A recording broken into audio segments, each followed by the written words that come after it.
Oke, jumpa lagi teman-teman di TFH episode Nakes hari Sabtu tanggal 5 ya, 5 Maret 2022. Kita mau sapa dulu dengan Mas Tio Prasetyo, founder kita. Halo, selamat siang Mas. Halo semua yang udah hadir, sorry terlambat. Dia lagi hujan. Hujan terus ya Mas ya. Oke Mas, langsung diperkenalkan narsum kita siang hari ini. Ya, oke ini narasumber kali ini Mbak Erida Siagian, dokter gigi, referensi dari Mbak Roza. Alhamdulillah. Sebetulnya sudah dijapri udah lama loh, cuma berhalangan. Ya. Alhamdulillah hari ini kita hoki Mas Budi dapat kesempatan, beliau lagi luang waktunya, nggak ada acara. Jadi kita bisa dapat kita sharingnya langsung dari Mbak Erida mengenai pengalamannya seputar KF. Nah, aku sih belum nanya banyak, udah berapa lama KF-nya dan sebagainya. Nanti biar langsung diceritakan aja sama Mbak Erida di sini. Aku panggilnya Mbak Erida ya? Boleh, Mas. Ya, nggak ada panggilan nickname lain kan? Nggak ada. Oke. Jadi kita mau langsung dengar langsung dari Mbak Erida nih mengenai pengalaman Mbak Erida, mulai dari awal kenal KF dari siapa, mungkin Mbak Roza ya, mungkin. Tapi nanti kita dengerin ceritanya. Awal kenal KF dari mana, terus alasannya mungkin ada dulu apa, terus kira-kira kalau ada alasannya itu ada perbaikannya atau kemajuannya dialami misalnya apa yang diperoleh, terus gimana respon dari keluarga atau mungkin teman sejawat dengan gaya hidup yang anti mainstream ini. Anti mainstream kan Mbak? Dan mungkin juga ada keluhan-keluhan atau ada sesuatu dari sisi fisiologi KF yang Mbak belum serap atau belum paham atau masih pengen tahu, nanti juga boleh ditanyakan. Nanti mudah-mudahan sharing Mbak ini bermanfaat buat banyak orang. Monggo Mbak, silakan. Amin. Assalamualaikum warahmatullahi wabarakatuh. Waalaikumsalam. Selamat siang warrior semua, warrior hebat, cakep, keren ya. Hari ini sebelum mulai yang pasti minta maaf dulu sama founder, ya Allah malu. Kenapa malu? Beneran malu, udah berapa kali diminta gitu ya, Masya Allah. Tapi keren kemarin ya Mbaknya, jadi langsung kalau pekan depan gimana Mbak gitu, jadi ya langsung kosong gitu ya. Biasanya tuh Mas Dio nggak nanya pekan depan gitu ya, pas mau baru nanya, jadi pas kebetulan pula udah ada jadwal gitu. Jadi gitu kemarin ditanya, Mas Mbak minggu depan gimana? Oke Mas, minggu depan insya Allah kosong gitu. Seminggu sebelumnya. Iya.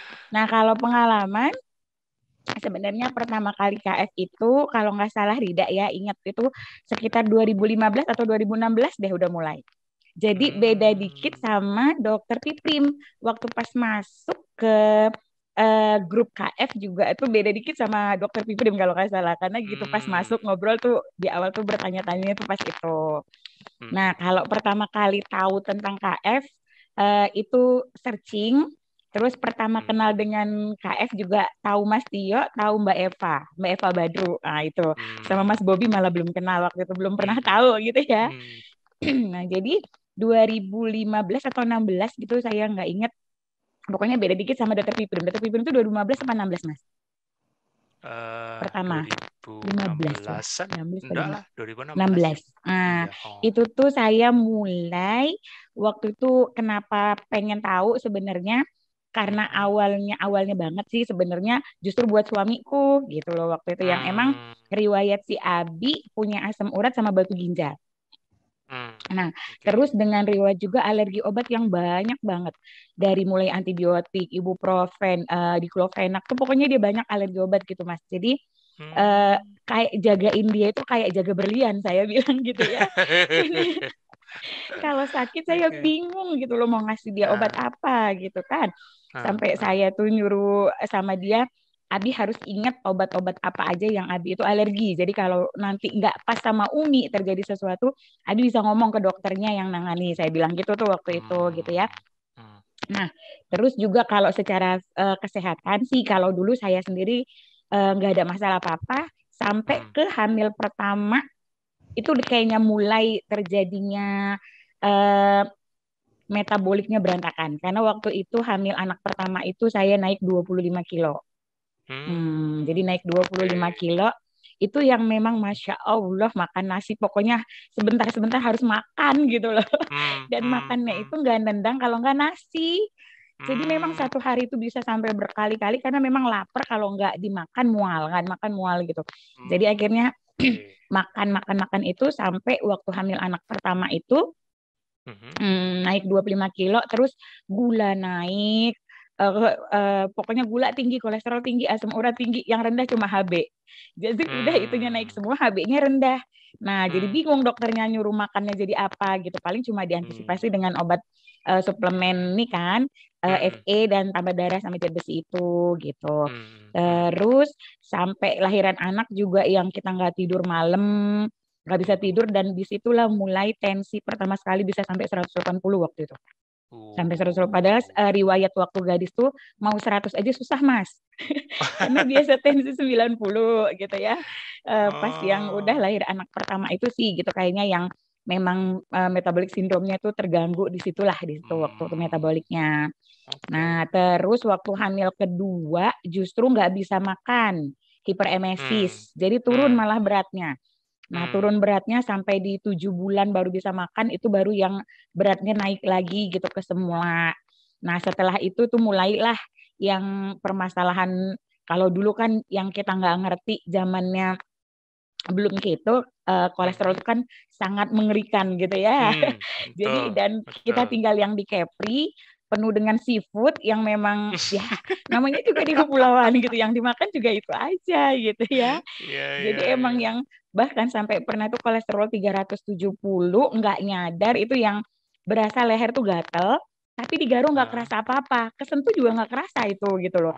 Cuma saya berasanya gatel gitu loh di dalam tuh gatel, tapi kok di Garo nggak kerasa ya gitu ya. Terus kok tangan-tangan juga nggak berasa, terus suka yang kram kaku. Jadi kalau bangun tidur tuh dulu biasanya jarinya tuh nggak bisa ngegenggam. Jadi tegang gitu loh. Gitu. Jadi kalau kita bangun subuh, mau sholat subuh, harus nungguin Abi pulang masjid supaya bisa wudhu gitu loh, biar bisa diwuduin. Karena nggak bisa ini gitu loh, kaku. Sama kalau pagi itu bangun, nggak bisa bangun sendiri gitu loh, Mas. Jadi emang dari belakang, tulang belakang tuh semuanya emang kaku gitu. Jadi memang harus dibangkitin gitu sama si Abi baru bisa kita bangun sholat gitu. Itu mulanya. Terus sama kalau di saya sendiri yang menjadi permasalahan dari dulu itu, dari mulai gadis biasanya sakit pas menstruasi. Itu memang dari mulai pertama dapat menstruasi sampai saya punya anak, itu kan waktu pas kita konsul ke Objinnya bilang ntar kalau nikah hilang. Ternyata udah nikah nggak hilang tuh, masih sakit. Ntar kalau udah lahiran, ternyata waktu lahiran anak pertama 5 bulan 5 bulan ngerasain bahagianya nggak sakit setiap haid. Pas udah 5 bulan ke depan balik lagi sakit lagi. Pas anak kedua malah gitu, habis nifas haid langsung sakit juga. Jadi memang permasalahannya itu cuma yang haid sakit itu aja kalau di saya waktu itu gitu ya. Sama riwayat yang setelah melahirkan itu deh gitu, anak pertama kedua. Nah kalau si Abi yang memang riwayat asam urat sama batu ginjal, yang emang batu ginjalnya juga pernah keluar ya waktu itu gitu. Yang saya juga nggak tahu gitu waktu itu riwayatnya dia itu punya memang kayaknya genetik juga sih mungkin ya gitu, karena memang riwayat rata-rata keluarganya si Abi dari mulai orang tua, paman, bibi dan segala macam tuh riwayatnya di batu ginjal. Rata-rata tuh yang udah operasi, yang ini yang itu pokoknya rata-rata di batu ginjal. Terus sama di asam urat. Jadi sampailah sebenarnya karena ngerasanya waktu itu pertama mau KF bukan di Rida gitu ya, pengen di Abi, benerin di Abi.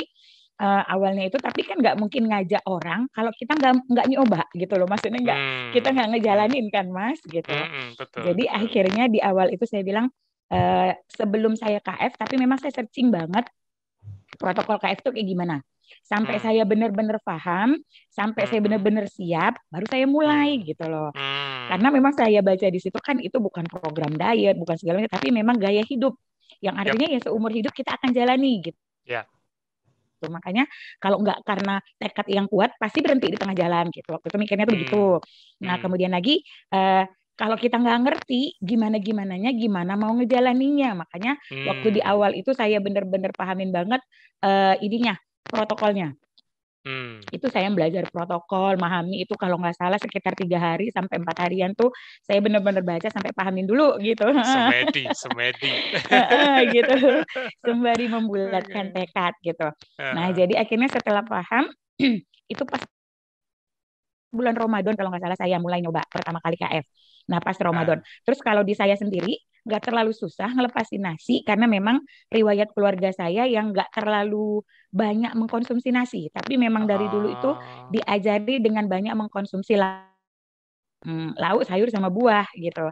Jadi waktu ngelepas nasi juga nggak terlalu yang gimana karena kayak misalnya kita sarapan roti itu udah cukup.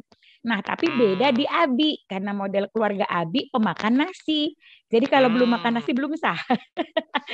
Jadi Belum kalau makan. iya bener, jadi kayak lontong, terus roti itu belum makan deh kalau makan itu gitu. Jadi kendala kemarin justru yang susah ngelepas nasi di Abi. Kalau saya nggak susah, tapi saya susah ngelepas di sayur sama roti, Mas. Karena saya suka makan, suka cake gitu kan sama sayur. Memang sayur buah itu dari dulu tuh emang kayaknya belum sempurna, belum makan kalau belum kena sayur sama buah dalam 1 hari gitu.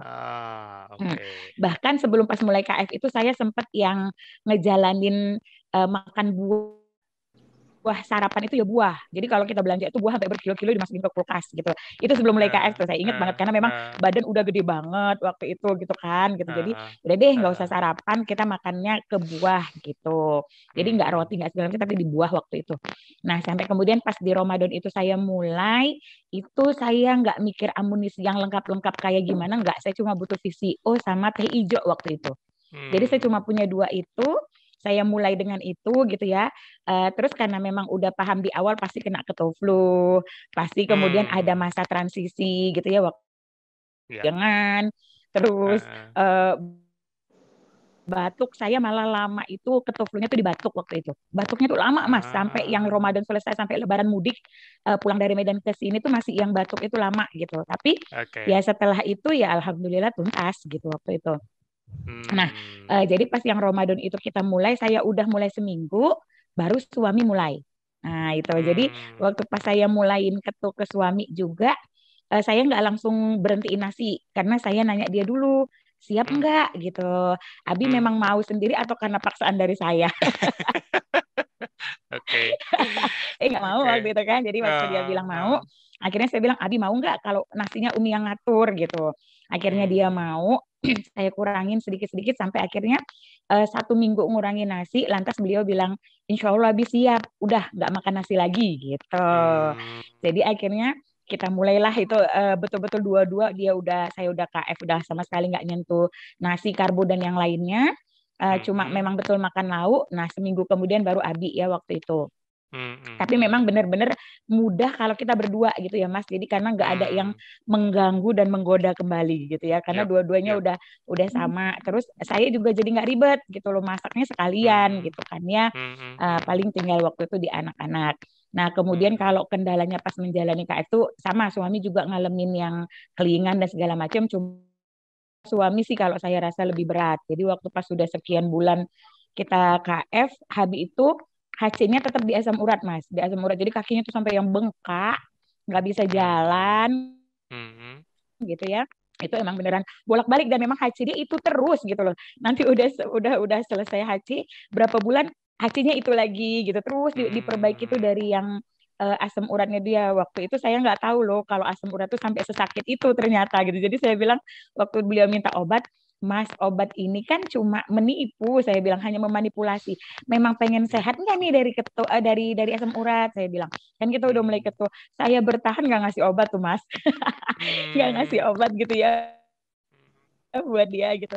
Dan ternyata saya nggak ngerasain yang sesakit dia waktu sampai saya ngebaca ada warrior yang cerita waktu itu dia juga asam urat. Saya masukin suami juga ke grup asam urat waktu itu. Ternyata memang bapak itu cerita sakit banget. Oh ternyata suami saya sakit banget berarti gitu ya. Saya kira manja segitu aja gitu. Ternyata emang sakit banget ketika yang bengkak gitu, yang sampai beliau tuh emang yang dari telapak kaki sampai ke lutut waktu itu. Jadi emang sampai nggak bisa jalan ya ngesat gitu loh Mas. Jadi kalau saya pas lagi kerja, saya cuma siapin sarung buat dia ngesot ke kamar mandi gitu ya, gitu. Karena kan nggak bisa saya tungguin terus gitu. Karena pas yang paling saya nunggu bisa 1 sampai 3 hari, kemudian saya masuk kerja gitu ya. Abi, coba Abi, ya memang agak terkendala itu waktu itu dengan ya kerja saya dan kerjanya Abi jatuhnya gitu ya. Karena kan kalau pas dia lagi kumat banget itu emang sakit banget Mas, dia jalan aja susah. Paling kalau sudah mulai bisa jalan tuh yang dia masuk kerja, tapi saya harus bisa nganterin makan buat dia itu dari kerjaan saya ke kerjaan dia karena nggak bisa naik turun tangga ya dianya gitu. Karena kakinya waktu itu lagi sakit. Tapi memang Masya Allah sih kalau memang benar-benar tekad itu ya gitu. Kita emang ngejalaninnya tuh luar biasa gitu. Paling pas kita yang udah mau mudik pulang kampung waktu itu tuh ya yang kita ngerasain godaan Mas. Karena kita pulang ke Medan gitu ya dalam momen Lebaran, full makanan karbo semua gitu. Udah gitu yang kita juga nggak ngomong gitu ke keluarga kalau kita lagi ngejalanin KF gitu loh. Nah pas kita pulang ke Medan baru mereka tahu nih gitu loh. Kok nggak nyentuhin kue-kue Lebaran gitu ya? Kok nggak makan lontong gitu? Dan waktu itu juga belum kenal sama Mbak Endah. Belum kenal sama Mbak Endah ya. Kalau udah kenal mungkin udah tahu cara buat kue dan segala macam. Mungkin waktu itu agak lebih muda kali ya. Waktu itu belum tahu, belum kenal, baru bertemu juga di Facebook. Jadi memang pure makan kita itu emang benar-benar makan yang cuma protein lemak gitu. Jadi nggak ada kue-kuehan keto dan segala macamnya itu kita belum ngerti buatnya. Saya juga belum ngerti. Cuma memang saya megang tuh kata-katanya Mas Tio. Ya Mas Tio bilang sebenarnya cravingnya kita itu kan karena pas kita lapar gitu ya. Kalau sebenarnya kita udah kenyang gitu, kita udah rileks, udah nggak kepikiran lagi deh pengen ngambil ini itu tuh udah nggak kepikir karena kita udah kenyang, udah rileks gitu, udah paling udah ngantuk mau tidur gitu kan. Makanya akhirnya saya ngambil siasat ke suami tuh, udah deh saya kasih makan aja sampai kenyang gitu loh dengan makanan protein dan lemak, terus jadi nggak craving gitu. Jadi paling saya cuma yang penting pokoknya saya ya nih yang ngajakin suami saya nih gitu di awal tahap awal, maka saya yang harus melayani dengan makanan-makanan keto gitu sampai yang kemudian dia ngerasain dampaknya di dia, enaknya di dia, baru pasti insya Allah tanpa penjagaan saya pun dia akan jalaninnya dengan enjoy gitu loh, saya mikirnya waktu itu gitu. Sampai yang pas di Medan itu di tahun pertama kita nggak alhamdulillah nggak tergoda sih Mas gitu. Paling saya cuma beliin kerupuk kulit tuh. Jadi kalau orang makan tojin terus makan kue-kue Lebaran, kita tuh paling makannya kerupuk bawa kemana-mana, masukin toples tuh kalau kita lagi yang silaturahim ke rumah saudara-saudara gitu. Sama aku ngebekalin dia memang apa namanya jeruan. Karena memang kebetulan sih sebenarnya alhamdulillah saya dan suami itu penyuka makanan keto sebenarnya suka gitu Mas kayak otak gitu dia usus jeruan tuh senang banget gitu. Makanya ketika waktu yang kemarin kita yang udah kolesterol tinggi, asam urat tinggi, tinggi itu kan akhirnya kita makan itu tuh dijagain banget gitu kan ya gitu loh. Padahal karena kita nggak tahu permasalahannya itu di karbo, bukan di makanan yang tadi enak-enak tadi itu gitu loh, di makanan keto yang enak-enak tadi itu gitu. Makanya pas kemudian saya ngajak dia keto pun karena makanannya enak-enak, suami itu juga nggak komplain gitu ya Mas gitu loh. Dan saya juga enjoy waktu itu, kita paling tinggal nyetokin daging, jeruan, ikan gitu ya, seafood dan segala macem gitu. Nah sampai kemudian itu di tahun berapa ya itu berjalan mulus. Waktu pas berangkat umroh juga alhamdulillah masih aman gitu loh dengan ketonya. Pas pulang itu tahun 2016, 17, 18 COVID mulai 19 ya. Akhir ya ke 20 Maret ya mulai itu ya. Nah itu kalau nggak salah pulang umroh masih aman. Di 2019 itulah Mas yang kemudian sempat mulai tergoda itu. Masya Allah, tapi ketika tergoda itu tapi luar biasanya itu nggak kepikiran makan nasi gitu loh Mas. Maksudnya ngelihat nasi itu udah kayak yang jahat banget, gula itu udah kayak yang jahat banget. Tapi itu kalau di saya kan tadi godaannya itu kan kayak yang di roti gitu ya, kayak pizza yang gitu-gitu tuh kalau di saya tuh gitu ya. Nah itu yang kita mulai kembali tuh yang dikit-dikit. Tapi memang ketika tubuh kita memang sudah ketosis kan pada akhirnya masuk karbo sedikit aja bereaksi ya Mas ya, bereaksi sampai akhirnya yang kita memang bablas gitu. Itu baru yang udah nggak ketosis ya udah nggak bereaksi. Tapi walaupun begitu kalau saya bilang karena dia balik lagi tetap kita ngerasain banget perbedaan yang waktu pas yang ketosis pertama itu waktu itu memang saya terkaget-kaget waktu 1 bulan ketosis, bulan berikutnya saya haid tuh nggak kerasa Mas. Jadi pas pulang dari Medan Itu yang kita udah sampai bleber-bleber sayanya gitu ya. Nggak tahu kalau saya lagi haid gitu. Karena nggak sakit, sama sekali nggak sakit gitu loh. Iya, iya. Nggak sakitnya saya waktu haid itu bisa yang sampai saya itu Mas biasanya 3 hari nggak bangun. Itu emang sakit banget dari mulai Oh. perut, Aha. kepala, badan, pokoknya semuanya luar biasa kalau haid itu saya memang. Jadi memang biasanya 3 hari nggak bangun. Makanya biasanya teman-teman kerja juga tahu kalau saya sakit, sakitnya pasti kalau haid gitu. Itu nggak masuk gitu ya kita. Nah tapi pas yang keto pertama itu memang Masya Allah, itu memang betul-betul yang nggak sakit sama sekali, nggak ada. Pokoknya happy banget saya. Saya sampai ngerasa, wah masalah saya sudah selesai gitu kan ya Mas. Terus bangun pagi tuh nggak ada yang ceritanya dibangunin dulu kaku-kaku tuh nggak ada. Pokoknya enjoy banget gitu. Terus Nah, abis itu tidur saya juga bermasalah paling di tidur, agak susah tidur, insomnia modelnya kalau waktu itu gitu ya, suka susah tidur. Tapi memang pas jalanin yang ketuk di awal tadi itu gitu ya, pas yang kita pulang mudik ke Lebaran, yang saya lucu dan saya takjub dari ketuk itu salah satu gini, saat tubuh kita itu memang misalnya gini, pengen tidur, ngantuk, lemes gitu. Itu kita kayak orang sakit, beneran sakit gitu kan Mas. Terus saya tidur dari pagi, ingat saya itu sampai mertua saya nanya, Rida kenapa sakit gitu ya. Terus saya bangun di jam 5 sore, bangun udah kayak orang yang seger abis lari maraton aja tapi seger gitu loh Mas.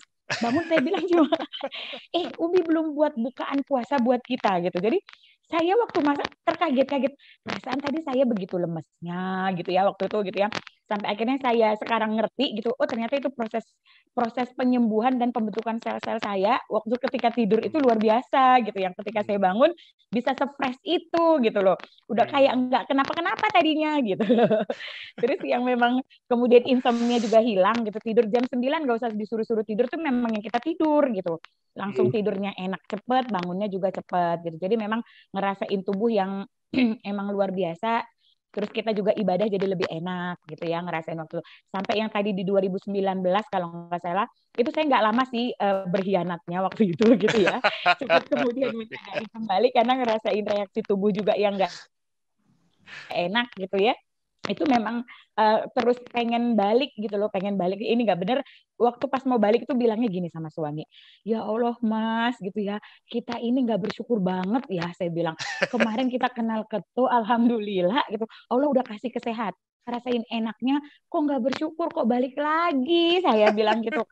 Nah sekarang Allah kasih nih lagi, nah begini nih gitu loh. Kalau kamu balik lagi tuh sampai yang ya Allah Mas gitu. Udah kali ini kita tekatin lagi, nggak boleh lagi ya begitu-begitu. Akhirnya kemudian saya juga bertekad belajar masak makanan-makanan keto yang kue-kue mueh itulah ya Mas ya, minuman-minuman segala macam gitu ya. Karena kan biasanya penggodanya kan yang begituan tuh ya gitu loh.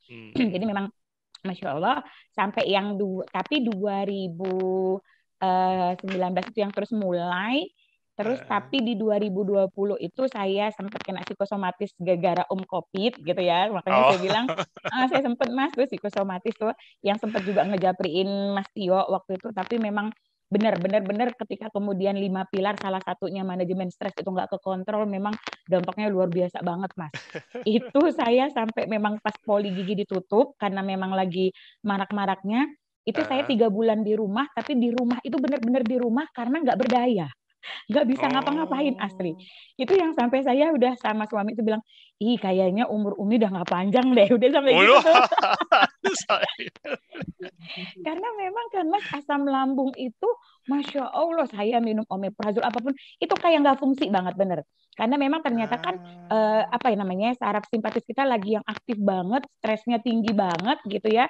Tapi itu tadi karena waktu di awal itu pemahaman antara overdo yang berlebihan tadi, misalnya overstress, saya mikirnya udah deh kalau begini supaya saya cepat lagi ketosis, saya ketosis saya perpanjang puasa. Bahkan saya akhirnya WF-nya tuh di situ. Itu kesalahan terbesar banget kan akhirnya. Makanya waktu pas udah penjelasan Mas Tio inspirasi, ya Allah saya bilang begitu, apa nggak tubuh saya makin stres gitu loh kan. Jadi saya WF di awal dulu ketuk malah nggak pernah WF Mas, karena saya sudah sakit begitu. Jadi akhirnya kan kita kayak udah yang hopeless kan Mas gitu, mikir apapun saya kerja yang penting saya sehat gitu loh. Jadi akhirnya oh kayaknya kalau diperpanjang puasa sehat deh, oh kalau saya banyak olahraga sehat deh waktu itu gitu tuh. Jadi lucu. Jadi akhirnya saya bisa water fasting itu 5 hari Mas, sampai 5 hari itu berhasil gitu ya. Saya sediain cuma kaldu, IH dan segala macam. Nah, yang di kedua ini baru saya konsumsi IH, terus kemudian memang memperbanyak kaldu waktu itu gitu ya, dengan kondisi yang memang waktu yang over stress itu kan saya nggak bisa masuk makanan.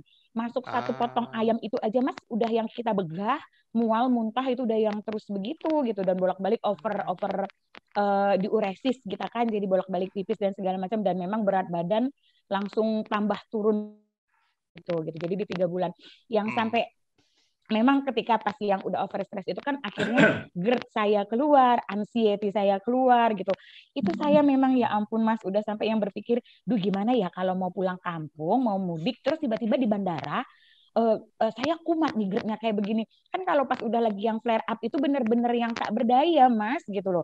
Jadi emang bener jantung itu udah kayak mau copot aja, itu nggak berhenti. Kita udah yang keringet dingin keluar, itu yang saya masak bisa tiba-tiba begitu aja keluar langsung gitu loh. Jadi memang sudah yang ya ampun gitu, sampai saya bilang sebenarnya akhirnya kan kalau orang yang sudah over stress kan pikiran kemana-mana ya Mas, bukan makin terkendali makin kemana-mana, kita makin searching yang kayaknya saya sakit ini deh, udah sampai gimana tuh waktu itu. Tapi alhamdulillah tuh baliknya itu karena memang kita ngerti, kita paham. Saya bilang, kok saya jadi begini ya gitu kan, mati hidup sudah ditentuin sama Allah gitu loh, kapan saya mati juga sudah ada jadwalnya gitu, kenapa saya jadi ketakutan sendiri. Dan waktu yang pertama kali buat saya stres dengan COVID itu sebenarnya ketika sebelum terjadinya kita diliburkan segala macam, saya sempat nangani pasien gitu, dan dengan seadanya lah gitu loh, ininya kita gitu, protokol kesehatan yang seadanya gitu waktu itu di puskesmas. Makanya saya berpikir, duh saya bawa virus nggak ya, nanti anak-anak saya gimana ya, suami saya gimana ya gitu loh. Saya jadi nularin gitu. Nah makanya itu yang awalnya gitu, sampai akhirnya saya beneran stres waktu itu. Tapi kemudian saya baliknya tuh, udah deh saya nenangin hatinya dengan gimana ya, akhirnya saya baca Quran, kerjanya tiap hari tuh baca Quran gitu Mas, bisa yang 1 hari sampai 10 jusan tuh kita memang itu. Jadi justru itu yang menangin saya. Cuma malam tetap nggak bisa tidur. Nggak bisa tidur, saya bisa itu dari malam itu nggak tidur sampai di jam 4, jam 5 pagi gitu loh. Emang beneran nggak tidur, dan kita ngerasain kayak orang kena COVID gitu loh. Yang ngerasain kok batuk ya, kok pilek ya, kok ini demam. Itu sampai saya bisa bolak-balik pegang tem, ngukur tem saya sendiri gitu. Jadi emang Masya Allah gitu. Tanpa sadar stres ya Mbak ya? Iya, tanpa sadar stres itu gitu. Makanya memang kalau orang bilang, saya nggak stres, dia nggak tahu aja kalau tubuhnya itu, dirinya itu, pikirannya itu stres gitu loh. Dan nggak mengakuin itu. Gitu ya. Sampai akhirnya saya nerima, oh iya memang saya stres deh kayaknya gitu. Sampai saya bilang maksudnya, atau Umi perlu ke psikolog kali ya gitu, saya bilang kan gitu. Atau tapi udah deh coba saya tangani sendiri. Itu sampai yang handphone saya itu diambil sama suami Mas, supaya nggak ngebuka-buka berita apapun gitu. Jadi memang disterilin banget waktu itu saya. Dan itu makan waktu 3 bulan waktu itu, saya terkaparnya untuk mengatakan saya warrior tuh saya susah. Sampai akhirnya saya bangkit. Kemudian saya ikutin TFA, SFH itu dengerin banget Mas Tio ngejelasin waktu itu tentang itu gitu ya. Sampai Japri Mas Tio juga, sampai akhir, oh ini salah nih. Kalau udah begini tubuh makin gitu kan, saya cepat mikir lagi, saya balik lagi ngikutin deh. Itulah yang hibernasi, saya ngejalani hibernasi, benar-benar hibernasi waktu itu. Tapi memang Masya Allah luar biasanya itu Mas. Ya udah gitu, nggak pakai apa-apa, nggak sibuk minumin obat dan nggak sibuk mikirin obat waktu itu gitu ya. Memang pure kita hibernasi. Kemudian saya mulai tidak puasa, ataupun puasa tapi sebentar yang cuma intermittent fastingnya, tidur doang gitu ya gitu. Selebihnya ya saya tetap makan, nggak olahraga sama sekali, terus ngerileksin diri gitu dengan wangi-wangian, dengan segala macamnya. Emang pokoknya makan, tidur, memanjakan lidah dengan yang manis-manis gitu ya, buat kue, buat makanan yang manis-manis itu terus gitu. Dan keluhan-keluhan itu memang ya hilang dengan sendirinya gitu, kayak jantung yang berdebar, keringat dingin, kemudian kaku badan balik lagi kan kemarin tuh yang waktu saya stres itu gitu, itu hilang dengan sendirinya. Jadi memang ya kalau kita over stress ternyata memang dampaknya itu luar biasa gitu ya. Sebentar sebelum dilanjutin, Mas Tio mungkin ada agak tanggapan nih kayaknya. Jadi tadi dengerin dengan penuh hikmat. Enggak, aku mau nanya sama Mbak Erida, waktu nggak bisa tidurnya itu apa yang dirasakan dari sejak tidur? Kenapa nggak bisa tidur? Apa yang dirasakan? Kesulitannya di mana? Nah, waktu yang nggak bisa tidur tuh Mas, Jadi saya kalau nggak bisa tidur, pikiran saya bisa sampai di mana-mana loh gitu loh. Maksudnya saya bisa sampai di Medan, saya bisa sampai di Jogja. Pokoknya pikiran itu kemana-mana gitu. Jadi kayak dia apa namanya ya, berjalan-jalan sendiri gitu loh Mas. Jadi memang yang pikiran kita itu nggak kayak nggak kontrol, dia jalan sendiri gitu loh Mas gitu loh. Oh, maksudnya Makanya akhirnya pikirannya sering. Pikiran itu kita kayak menghayal atau apa ya Mas namanya itu ya. Pokoknya saya gini, saya merasa berada di pikiran saya waktu itu. Tapi misalnya nanti saya di kampung tuh saya mau begini, saya mau begitu, saya begini, begitu gitu loh. Jadi memang yang eh, apa pikirannya berjalan terus gitu loh. Jadi akhirnya malah nggak bisa tidur gitu. Karena saya mengikutkan diri diri saya di alam pikirannya saya gitu loh. Berdebar nggak jantung? Maksudnya gini, mau tidur susah karena berdebar gitu.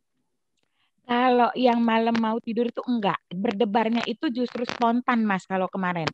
Yang tiba-tiba datang gitu pikiran itu, jantung itu bisa yang tiba-tiba deg-degan, dan itu kalau udah berdebar tuh lemes semuanya sampai ke kaki, itu udah memang harus baring gitu loh. Harus baring tuh, tapak tangan sama tapak kaki itu udah dingin gitu. Udah dingin gitu. Terus barulah sesak napas karena kerasa kayak ketekan kan diafragmanya itu. Nah, itu emang yang kayak ya bernapas itu susah, itu saya waktu itu sampai pakai kemben kayak orang habis ngelahirin gitu loh Mas, supaya ketekan jadi saya bisa bisa nafas gitu loh, biar dia itu ditekan gitu. Itu sampai yang begitu waktu yang saya 3 bulan itu. Jadi nggak lepas dari yang kemben itu gitu loh. Kalau udah mulai datang, dan itu datangnya kalau anxiety itu datang mas, tiba-tiba pikiran itu datang sendiri gitu ya, perasaan cemas. Dan nanti kalau udah perasaan cemas itu datang, dia semakin terkendarai lah gitu, makin menjauh gitu loh, makin cemas gitu loh maksudnya mas. Ih nggak bisa pulang kampung lagi, ih nggak bisa pergi lagi nanti ntar umroh. Kalau di jalan kumat gimana? Kalau ini gimana?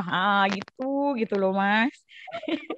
Pemicunya tidurnya nggak bagus, tapi sebelum-sebelumnya, sebelum ada masalah tidur itu nggak pernah ada masalah kan, nggak pernah cemas tiba-tiba kayak gini, nggak pernah kan? Nggak pernah, nggak pernah. Jadi itu datangnya itu yang pas habis yang psikosomatis itulah, yang sedang terjadi psikosomatis COVID itu.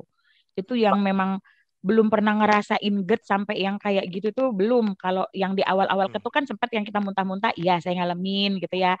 Tapi nanti kita minum cuka apel, aman dah beres gitu. Kalau ini kemarin yang 3 bulan Mas, apapun dikasih nggak mempan. Tidak ada, mau propolis mau apapun nggak mempan gitu loh Mas. Pokoknya kayak apa yang dimasukin itu ya sia-sia aja, karena memang ternyata tubuh kita kan produksi gula sendiri kan gitu ya, stres sendiri, syaraf simpatisnya juga naik terus gitu. Jadi mau apapun dikasih kali nggak fungsi kan gitu. Karena memang parasimpatisnya nggak kerja gitu akhirnya gitu. Oke, lanjut Mas, ditanggapin dulu, monggo, silakan. Jadi kalau orang yang mengalami maladaptasi, itulah yang aku bilang, kayak muncul GERD, cemas tinggi, jantung berdebar.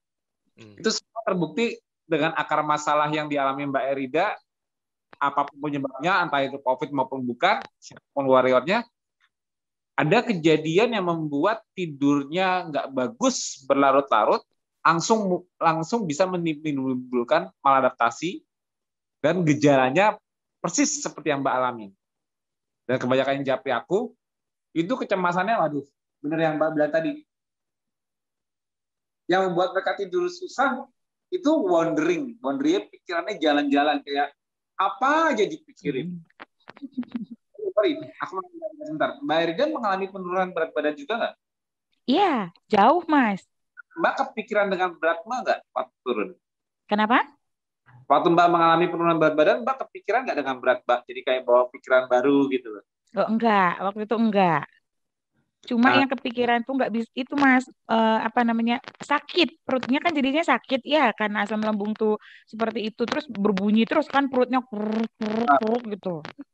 Betul, ya kayak gitu. Ya itu yang dikeluhkan orang-orang yang mengadaptasi ke aku juga sama. Jadi pencernaan mereka jadi bermasalah. Nggak ada hubungannya dengan makanan loh ya. Ya betul. Kalau nggak ngerti, salah tangkap, ini gara-gara gue keto nih, gara-gara gue nggak mampu. Kenapa baru terjadi bertahun-tahun? Kan nggak mungkin dong. Pasti ada pemicu awalnya kan. Nah, itu dia. Makanya aku bilang, bisa karena COVID kemarin, atau bisa karena situasi pandemi. Makanya di awal 2020 itu baru banyak orang mau adaptasi itu kenapa? Karena ternyata situasi pandemi itu ternyata membuat anxiety meningkat. Kecemasan akan kekhawatiran akan si virus sendiri, kecemasan akan masalah finansial misalnya, atau yang tadinya biasanya aktif sekarang jadi nggak bisa aktif, atau yang biasanya tidurnya tadinya biasa cepat jadi karena di rumah terus walaupun mereka cuma work from home atau apa cuma tatap muka Zoom terus jadi malah nggak ngantuk karena mereka mager. Betul nggak? Mager itu membuat tadinya mereka aktif biasanya tidur cepat from home udah terbiasa work from home, udah mulai work from home mulai dari yang sekolah juga akhirnya karena Zoom meeting mulu akhirnya malamnya malah nggak tidur, atau akhirnya mereka work from home kok kayaknya karena merasa di rumah nggak kemana-mana, nggak merasa kerja, ya masih kerja tapi kerjanya cuma di depan laptop atau di depan Zoom meeting handphone lah, nggak masa bergerak, kebanyakan magernya, akhirnya kualitas tidur turun. Nah, disitulah terjadi akumulasi sleep deprivation, gangguan tidur. Jadi gejala yang muncul apa? Persis semua yang Mbak bilang tadi. Mulai jantung berdebar, pencernaan langsung tiba-tiba kok jadi bermasalah, terus tiba-tiba kecemasannya jadi tinggi, ketakutan berbagai hal, semua hal dipikirin. Jadi saling berpadu untuk membuat makin sulit tidur. Padahal perbaikinya kan tidur, mengembalikan. Tapi gejala yang memunculkan itu mempersulit kemampuan tidur. Itu yang aku sebut namanya domino efek. Makanya aku selalu mengingatkan, walaupun sekarang orang udah terbiasa dengan situasi pandemi, udah bisa mengkoreksi tidurnya, ya kan kalau di awal-awal karena pandemi itu suatu hal yang baru, 2020 masih kaget kan, masih banyak yang depression kan, gangguan tidur kan. Tapi kalau sampai sekarang masih belum terbiasa dengan situasi, nah tapi tetap selalu diingat, pemicu awalnya selalu di kegagalan tidur sempurna berlarut-larut. Entah itu karena dia pas terinfeksi COVID kah, dia jadi khawatiran, entah situasi pandemi kah. Nah, tapi yang aku mau ceritakan secara fisiologi, akumulasi dari kegagalan tubuh meriset sistem sarafnya saat tidur, sehingga kalau kita terjaga kayak gini, kan kita menggunakan sistem saraf simpatetik. Kita sehat, saraf simpatetik kita, walaupun kita awal kayak aku nih, aku belum makan, belum apa. Berarti kan saraf simpatetik kan lagi bekerja nih, untuk melepas lemak-lemak di badanku, betul dong? Agar aku bisa pakai sebagai sumber energi, ya kan? Nah, tapi kerjaku ini kenapa aku kelihatannya kayak orang kelaparan atau orang kecapean atau gimana nggak? Walaupun aku makan terakhir kemarin, habis nge-gym loh, habis sirkuit training loh tadi. Kelihatan biasa aja kan? Artinya simpatetik yang aku gunakan itu kondisinya tetap pakai simpatetik, tapi parasimpatetikku masih dominan. Jadi aku pakai simpatetik, sistem stres untuk ngegas, untuk fungsinya gas itu untuk melepas energi dalam tubuh, melepas lemak-lemak di badan. Bayangkan, lemakku sekarang tinggal 6%. Logikanya orang, dengan body fat cuma 6%, apa nggak simpatetiknya makin berat, Mas Tio? Itu jadi gini, ada cerita nih. Mbak ada di Medcon nggak? Aku lupa. Mbak masuk ke dalam Medcon? Mbak ada di grup Medcon nggak? Ada. Medcon berapa? Berapa ya? Ya inget Mas. Tapi ikutin, tapi jarang bukanya nggak terus Mas. Nanti udah banyak baru dibacain. Kalau Mbak Roza kan di Medcon 1 tuh. Nah, Mbak Roza metabolik berapa ya saya? Awal ceritanya kenapa aku men-challenge diriku untuk menurunkan body fatku. Dari bulan Desember itu body fatku masih sekitar 14%. 14%. Itu beratku masih 68, masih sekitar 68, 69 kadang-kadang, tapi 68, 69 lah. Sampai sekarang berat 64 kilo, tapi body fatku habis sampai ke 6% per hari ini. Beberapa hari kemarin, 2 hari kemarin itu 6,5%, hari ini 6%. Logikanya, karena aku gini, umumnya orang kalau body fat udah di bawah 10% atau di bawah 8%, itu bakal mengalami low energy. Merasa kayak letih, gampang capek, tidur juga nggak nyenyak rasanya. Kalau body fat kerendahan. Di orang-orang yang gym yang lagi menjelang kontes. Jadi yang aku lakukan ini sekarang seperti orang yang mau kontes gym, ngeringin badan. Jadi efeknya itu tenaganya lost, load beban harus dibikin, dia makannya harus sering, dikit-dikit tapi sering, karena dia lagi cutting ya, ngilangin bersihin lemak di badannya, tapi dia mengalami loss energy. Ini umumnya ya, umumnya seperti itu. Makanya mereka dari permainnya juga nurunin bebannya, cuma mereka mengalami power loss. Nah, aku di Metcon itu aku mau membuktikan bahwa harusnya enggak kalau ketosis. Karena basic tujuan awal kita ketosis ialah apa? Membuat otak selalu kena tangki bensin. Kalau orang-orang yang nge-gym yang dunia umum kan mereka makan karbo apa-apa, nah mereka baru mengurangi karbonya menjelang mereka mau cutting kan, mau ngeringin kan, karbonya baru dikurangin kan. Nah kalau kita kan sudah memang nggak makan karbo. Mbak kan mengalami tuh kemarin masa adaptasi awal ya, muntah, lemes, ada kan awal pertama kali mulai kan? Ya. Kayak ada loss energy kan? Ya. Walaupun dulu mungkin lemak masih banyak, betul nggak? Baru. Kayak Mbak mau bikin lagi, betul nggak? Ya, betul. Itu bukan masalah otot Mbak makan energi, otak biasa pakai pelan-pelan switching mau ganti keton. Transisinya itu sebelum ketosis itu yang membuat Mbak kayak yang dirasa kayak kok aku nggak ada tenaga ya, tapi itu bukan ototnya tidak bisa bakar lemak, enggak, cuman otaknya mengizinkan ototnya untuk pakai lemak banyak dilepas. Karena apa? Karena ingat cara motor utama si penggerak manusia itu sebenarnya bukan otot itu lokomotornya. Ya. Ini kayak roda-roda, badan kita itu kayak roda-roda. Nah roda-roda ini tapi perintahnya kan mesinnya di sini. Otak kita nggak dapat energinya lah, seakan-akan kayak ini yang lemes, kayak badannya aduh kok ini lemes, kaki lemes. Bukan berarti otot kaki nggak dapat energi, enggak.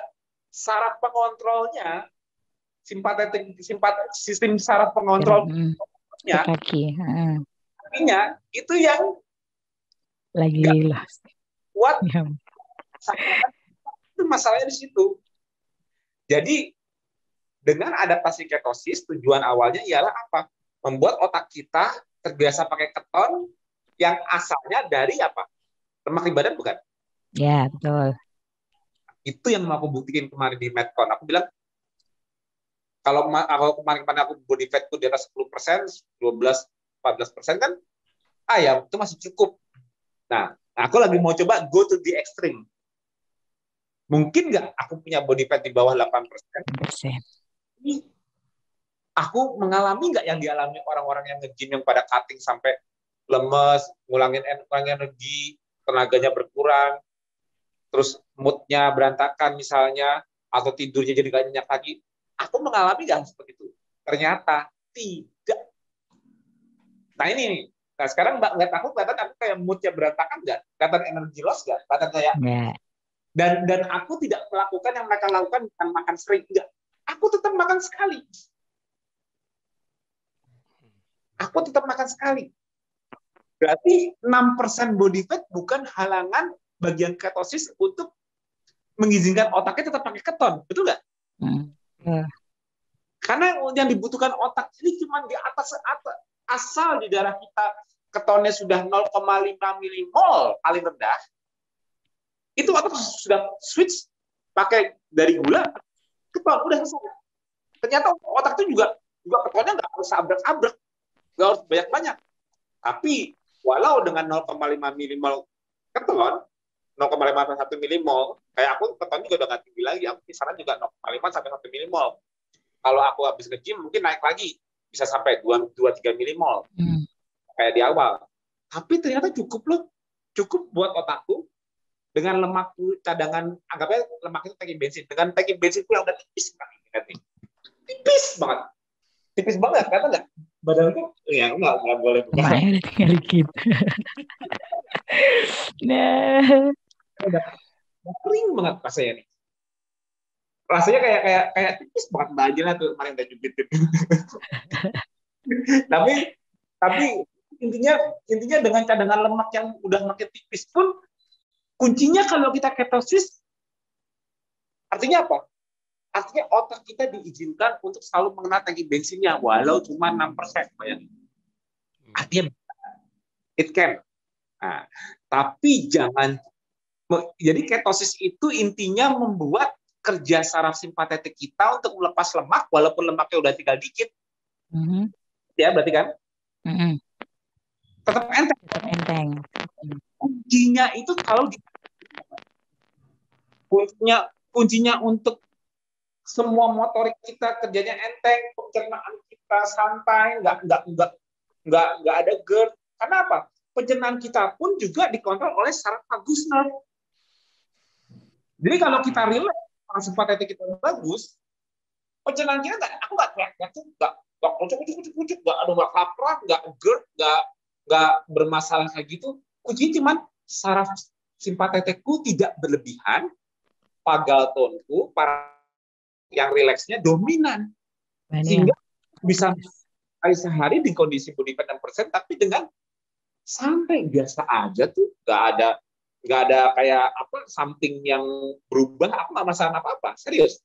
Kalau ngikutin aku laporan ke grup Metron 1, liatin gula darahku kemarin 73, aku cek waktu aku 6,5%, aku 73. Aku hari ini nggak ngecek, tapi kemarin 73 masih normal. Nggak, artinya tubuh nggak stres kan dengan body fat rendah. Nah, jadi masalahnya bukan karena kurang lemak, karena dulu ada omongan, karena udah kekurusan jadi udah nggak bisa keto lagi. Ya mungkin kurusan nggak, aku tanya sekarang, aku kurusan nggak, jujur? Kurusan. Suami juga bilang kalau Mas Tio kok kayak kurus, mungkin karena kering tadi Mas.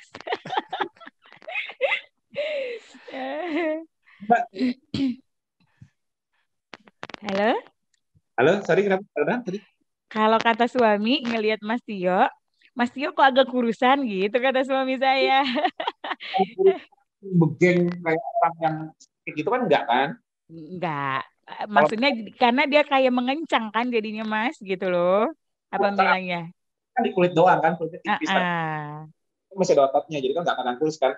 Nah, enggak, kalau kurusnya enggak. Kalau sebetulnya merasa kurus, itu sebetulnya mereka tidak kekurangan lemak loh. Aku berani jamin siapapun yang merasa kekurusan, gak ada energi, kalau aku cek body fat-nya, aku yakin nggak mungkin mereka di bawah 10% kayak aku. Nggak mungkin.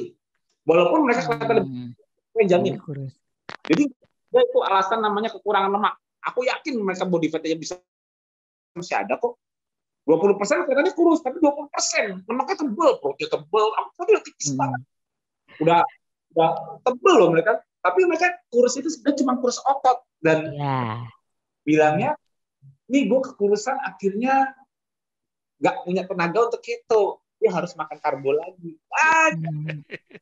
Nggak ada. Makanya aku mau jadi orang pertama buktikan di kondisi ketosis memiliki body fat rendah dan tetap nyaman makan sekali sehari. Mau buktikan seperti itu. Aku buktikan bahwa nggak ada excuse orang bilang kekurusan nggak bisa keto. Aku kekurusan mas, lemakku kurang nggak bisa keto. Lemakku kurang itu berapa lemak ya? Bukan berat badan. Lemaknya.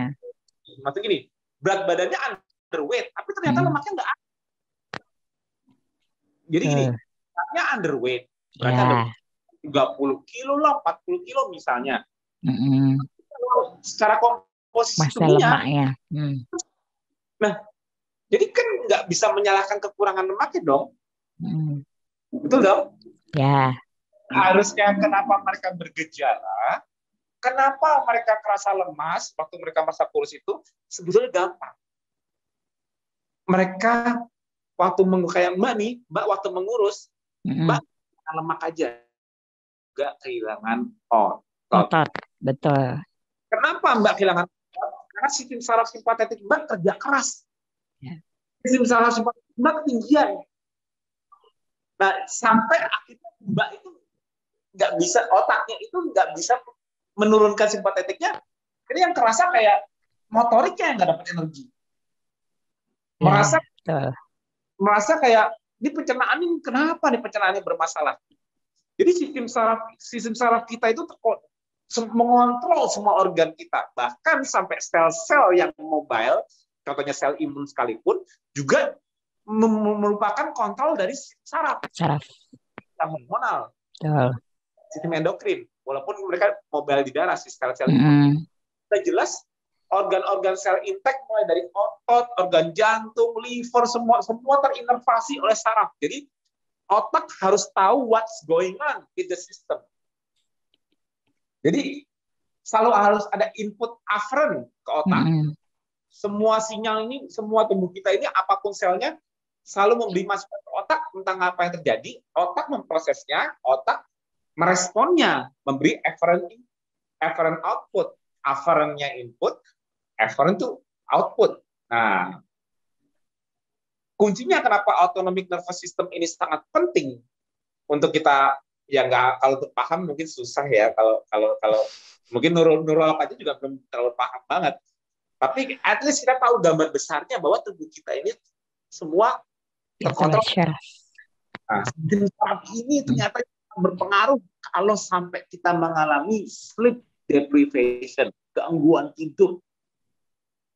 Itu yang mesti benar-benar itu. Karena kenapa? Master controllernya nanti bermasalah.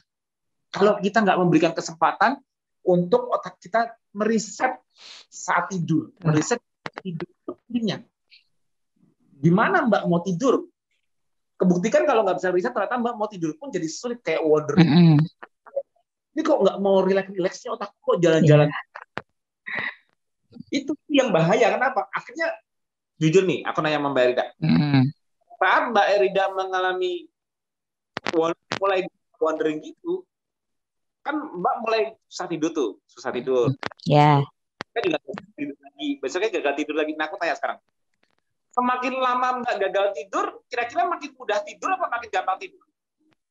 Makin susah tidur. Itu yang kenapa aku ingatkan untuk memperhatikan zona tidur. Kenapa? Kalau kita nggak sadar dan kita telat memperbaiki, meriset otak kita untuk kembali bisa meriset keseimbangan antara simpatetik dan parasimpatetiknya, kesempatan untuk menyimbangkannya itu ditunda-tunda, dicicil-cicil, masih kerjaan, besok deh kalau ada weekend baru bisa tidur banyak. Itu begitu mereka ada waktunya, belum tentu semudah itu. Bisa tidurnya. Kegagalan ini efeknya masih bisa reversible, anggap aja 3-4 hari ke depan ya. Gagal tidur 3 hari besoknya dikoreksi, oke. Misalnya hari besoknya gagal, masih ada kesempatan nih hari ketiga koreksi untuk ngeriset lagi. Hari kelima ke-6 itu biasanya udah mulai sulit biasanya.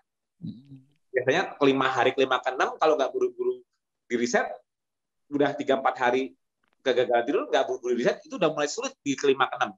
Lebih dari 7 hari sudah pasti sulit. Hari ke-8-nya mau tidur itu ampun-ampunan rasanya. Kayak ini pikiran kok kayak jalan-jalan, kayak nggak bisa ini, kok tidur nggak semudah dulu lagi. Mbak waktu ketosis tidurnya langsung blek banget kan? Pikiranku kok jalan-jalan tuh kayak kadang-kadang ini kan juga detak. Kalau mungkin Mbak nggak merasa berdebar, tapi sebetulnya juga lebih kencang di saat otomatis sih sepertinya ya. Udah pasti itu makanya Mbak udah pernah dapat aku kasih video slow pace vagal tone nggak, yang slow pace breathing yang dari Mbak Dr. Siti Chandra? Udah pernah aku kasih belum sih? Belum. Slow pace breathing. Nah, itulah dia salah satu tools yang aku sekarang punya. Terima kasih buat Dr. Siti Chandra. Terus Rehab KFR yang sudah berkenan memberikan video slow pace. Itu salah satu tools yang bisa kita gunakan untuk sebelum tidur. Apa? Karena pada saat kita pikirkan jalan-jalan itu nggak tidur, itu sebetulnya walaupun kita nggak merasakan ya, kayak nggak merasakan itu. Nah, kalau kita latihan pernapasan itu nanti jantungnya melambat. Kayak melambat. Karena untuk orang tidur itu sebetulnya tuh mengalami perlambatan nafas dan perlambatan jantung. Detak jantung, benar. BPM-nya Relax. nafas makin lambat, akhirnya kemampuan untuk berpikir turun. Karena Baru sirkulasi. bisa tidur. Betul. Kalau Mbak masih alert terus, berarti sirkulasi darah Mbak masih cepat, Mbak masih kayak Ya, masih aktif. Nah, itu dominasinya memang di simpatetik. Gagal masuk tidurnya karena simpatetiknya ketinggian terus. Parasimpatetiknya nggak bisa merilekskan sampai tidur. Jadi rileks itu sebenarnya lemah. Jadi kalau orang bilang rileks itu kuat, enggak, rileks itu lemah. Udah makan kekenyangan jadi rileks, lemah, ya itu kamu rileks. Kalau kamu mau kuat ya di kondisi ketosis ya simpatetik yang dipakai. Makanya kalau orang yang WF dari kondisi sehat ya, WF, itu hari ketiga saat mereka nggak dikasih makanan terus malah kayak superhuman. Betul. Ya, memang berarti kan simpatetik yang digunakan kan? Ya. Tenaga. Tapi kalau simpatetiknya tonusnya, aktivitasnya sudah ketinggian, kan? Ya awalnya pagi-pagi mulai awal gejalanya, pagi-pagi udah mulai cepet lapar. Begitu tidur nggak seger ya, pagi udah cepet lapar. Mau pikiran udah mulai stres tuh mulai susah dikendalikan. Apa emosi melimpah, mood berantakan. Ya kan? Udah itu makan kita jadi juga berantakan. Pemilihan makanan kita jadi craving karbo, pengen yang manis-manis. Nah, itu udah salah satu gejalanya. Tapi itu baru stage awal. Kalau dibiarkan ini berlarut, nggak bisa makan. Tadinya berantakan, malah akhirnya nggak bisa makan. Mau makan tuh masuk apa aja mual, Mbak. Udah sampai di level itu kan? Iya, betul. Iya, kemarin iya, Mas.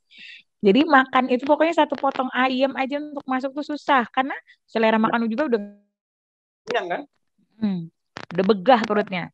Kalian kan betul nggak? Ayo. Hah? Karena Mbak makannya lagi susah, Mbak sekalian mutusin WF bukan? Ayo. Ya itu kemarin. Kesalahan saya. Makin bagus kan? Kenapa? Tidurnya malah makin sulit kan, bukan makin bagus kan? Iya, makin susah tidur, Mas. Makin parah deh pokoknya kondisinya jatuhnya. Badan juga makin sakit, makin kayak pegel semua gitu. Nah, itu. Jadi MSNA-nya, MSNA itu skeletal muscle nervous sympathetic activity-nya itu langsung meningkat. Itu kalau Mbak itu sebetulnya kalau Mbak ngecek darah itu sebetulnya juga ginjal pun bakal terganggu. Iya, kayaknya. Simpatetik kita tinggi, saraf simpatetik kita juga biasanya mengganggu filtrasi ginjal, EGF pun. Makanya kadang-kadang kalau aku dapat, Mas kok tiba-tiba ureumku naik ya, kreatininku naik ya, apa? Dulu karena makanan. Apa aku kebanyakan protein ya? Dulu ada hubungan sama protein di makanan. Langsung aku tanya tidurnya dulu. Aku tanya relaksasinya bagus nggak? Karena akarnya itu sebetulnya di situ yang membuat tadi kan aku bilang kan muscle skeletal nervous activity itu meningkat, buat ototnya jadi gampang rontok, mengurusnya otot juga ikut hilang karena sympathetic activity di muscle meningkat, akhirnya merontokkan otot. Itu baru di muscle. Malah saraf simpatetik yang paling utama ya ginjal. Itu yang utama. Jadi kalau sering nonton yang acara yang aku bukan TEVA seminar maupun TEVA kemarin yang aku ngomongin COVID, ngomongin sistem RAS, renin angiotensin aldosteron system, itu sistem hormonal yang ada di ginjal, tapi perintah awalnya walaupun dia bisa mendeteksi sendiri keseimbangan cairan, tapi perintahnya juga datang dari mana? Dari otak, simpatetik. Kalau activity kita nembak ke ginjalnya itu tinggi, itulah yang membuat vaskulasi di ginjal itu jadi pembuluh darahnya jadi konstrik pembuluh darah yang ke ginjal. Pembuluh darah yang digunakan untuk masuk ke glomerular filtration, ke filtrasi glomerularnya itu malah mengecil, otomatis filtrasi turun, otomatis banyak yang harusnya dikeluarkan lewat urin malah nggak kesaring. Naik. Nggak ada hubungan sama saya kebanyakan protein, nggak ada hubungan. Nggak ada. Bodybuilder proteinnya gila-gilaan, nggak ada, tapi punya masalah ginjal. Tapi Begitu dia tidur bermasalah, selesai. Ginjal yang kena duluan. Tensi mulai naik. Yang merusak ginjal kan udah aku bilang. Gula darah ketinggian, tensi ketinggian, simpatetik ketinggian. Itu merusak ginjal. Otomatis kalau simpatetik ketinggian, efeknya apa? Kalau rasnya meningkat, apa efeknya? Yang kelihatan di darah apa? Tensi. Pengentalan darah. Pengentalan. Darahnya jadi kental. Iya. Masih juga meningkat. Tinggi. Kalau udah naik angiotensin 2-nya, itu sifatnya udah membuat sel-sel imun jadi mulai dari low grade bisa mulai medium grade sampai high grade inflamasi. Cuman gara-gara aktivitas simpatetik di ginjal meningkat. Ya itu akhirnya kembali lagi vicious cycle. Kalau dibiarkan. Dan jangan sampai pada saat udah mengalami itu bingung dengan makanan. Aduh, ini protein dan lemak. Padahal itu artinya malah kemana-mana, nggak mengenali artinya, malah kebingungan di makanan. Jangan sampai yang udah nonton TV ini masih terjadi food anxiety atau makanan. Kalau nggak makan karbo, ya udah, nggak apa-apa nih mas makan ikan, nggak apa-apa nih makan ayam, nggak apa-apa nih mas makan telur, nggak apa-apa, bakal tahu ureum kreatininu makin rusak. Kalau mau cepat filtrasinya membaik, cepat bisa disaring keluar. Tidur. Dengan cara apa mas? Saya harus gimana dulu ya? Perbaiki tidurnya, relasi dan tidurnya, sempurnakan. Itu akar masalahnya. Begitu sudah beres, turun semua gejalanya. Filtrasi kembali membaik, darahnya kental menurun, tensinya tadi lompat-lompat terus, sekarang normal. Jantung berdebar-debar jadi santai. Gula darahnya tinggi terus, gara-gara kortisol tinggi, turun. Gak perlu obat macam-macam di berbagai hal, cuma ngeriset autonomic nervous system-nya, keseimbangan simpatetik parasimpatetiknya. Cuma ngeriset itu tok, beres. Padahal tuh kalau mau ke dokter atau maksudnya dia di rumah sakit gimana itu obat. Kamu pengentalan darah diencerin, kamu tensi tinggi nih, hipertensi, kamu gula darah tinggal itu aja. Kamu nih asam uratnya naik, ini kamu hyperkolesterolemia, kasih lagi kebingungan karena akarnya nggak dapat. Kuncinya ialah menyimbangkan kembali di motornya. Di mana motornya? Otak. Itu lah. Caranya gimana? Nah, itu dia. Kesulitan aku di Japrian dari berbagai input, berbagai tools yang aku beri bantu mereka tidur, tapi tetap tidur itu bersifat individual. Ada yang berhasil dengan saran-saranku, ada yang masih belum berhasil. Karena yang bisa mengetahui bagaimana cara tidur yang baik, sleep hygiene-nya harus gimana, apa yang aku lakukan, itu mereka sendiri. Individual. Bagaimana menerapkan situasi di lingkungan, bagaimana membuat keluarganya bekerja sama untuk mengizinkan dia tidak ditugaskan apapun supaya dia bisa tidur. Membuat poin penting bahwa tidur itu penting buatku saat ini, dan aku harus membuat orang di rumahku bekerja sama supaya aku dijadikan misalnya gini. Karena anak-anak ya harus didelegasikan dulu mau nggak mau ke beritahu pentingnya, kalau nggak buru-buru ngelihat tidur saya makin parah. Tolong bantuin saya nih, anak-anak diatur dulu, kamu misalnya suaminya atau misalnya istrinya dan sebaliknya. Situasikan ruangan itu nyaman untuk tidur, tenang. Ini baru faktor eksternalnya aja loh untuk membantu tidurnya.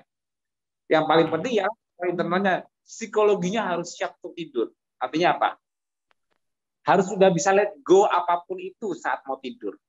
Let go itu artinya puas. Aku udah nggak ada pikiran, aku nggak ada beban, nggak ada apa yang aku bawa. Aku masuk tempat tidur itu aku bikin secret. Masuk tempat tidur, nempel bantal, ya udah mau bikin apa lagi? Aku udah merem. Aku juga gitu, maksudnya gini. Aku belajar macam-macam saat ini untuk seputar masalah tidur ini agak lucu. Kenapa? Karena ini untuk kalian, bukan untuk aku. Aku nggak pernah tidur, gampang banget kalau mau tidur. Dan itu resepku bahwa dengan body fatku serendah ini, 6% itu enteng untuk dilepas dengan syarat satu hal juga. Aku nggak boleh punya masalah tidur.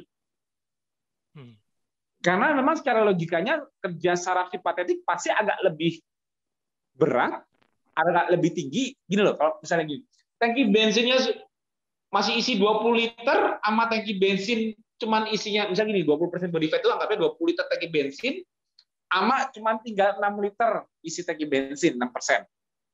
Ya otomatis tembakan pompa bensinnya untuk ngeluarin bensin ke depan mesin beratan mana? Yang tadi 20. Nah kan? Ya. Kayaknya itu ya pasti. Tapi kok aku bisa gula darah tetap stabil, tensi tetap stabil? Berarti rahasianya itu ternyata di mana? Kalau modalitas jelas kan, karena aku ketosis, aku bisa membuktikan bahwa 6% nggak ada power loss. 6% nggak membuatku kelaparan terus. 6% nggak membuatku apalah gitu loh. Itu aku buktikan. Tapi yang menjaga aku ini apa? Ialah apa? Syaratnya ialah, yang nomor satu ialah aku selalu tidur bagus. Itu dulu. Beratnya narik 6% itu kelihatan kalau aku tidurnya bermasalah. Pasti, aku jamin. Ya, aku nggak mau nyobain ya. Tes ya, nggak mau tidur ya. Jangan disuruh eksperimen itu. Tapi aku udah yakin, aku tidur nggak bagus. Kerasa cuma 6 liter bensin itu kayak apa? Pasti kerasa. Nah, itu loh, itu resepnya.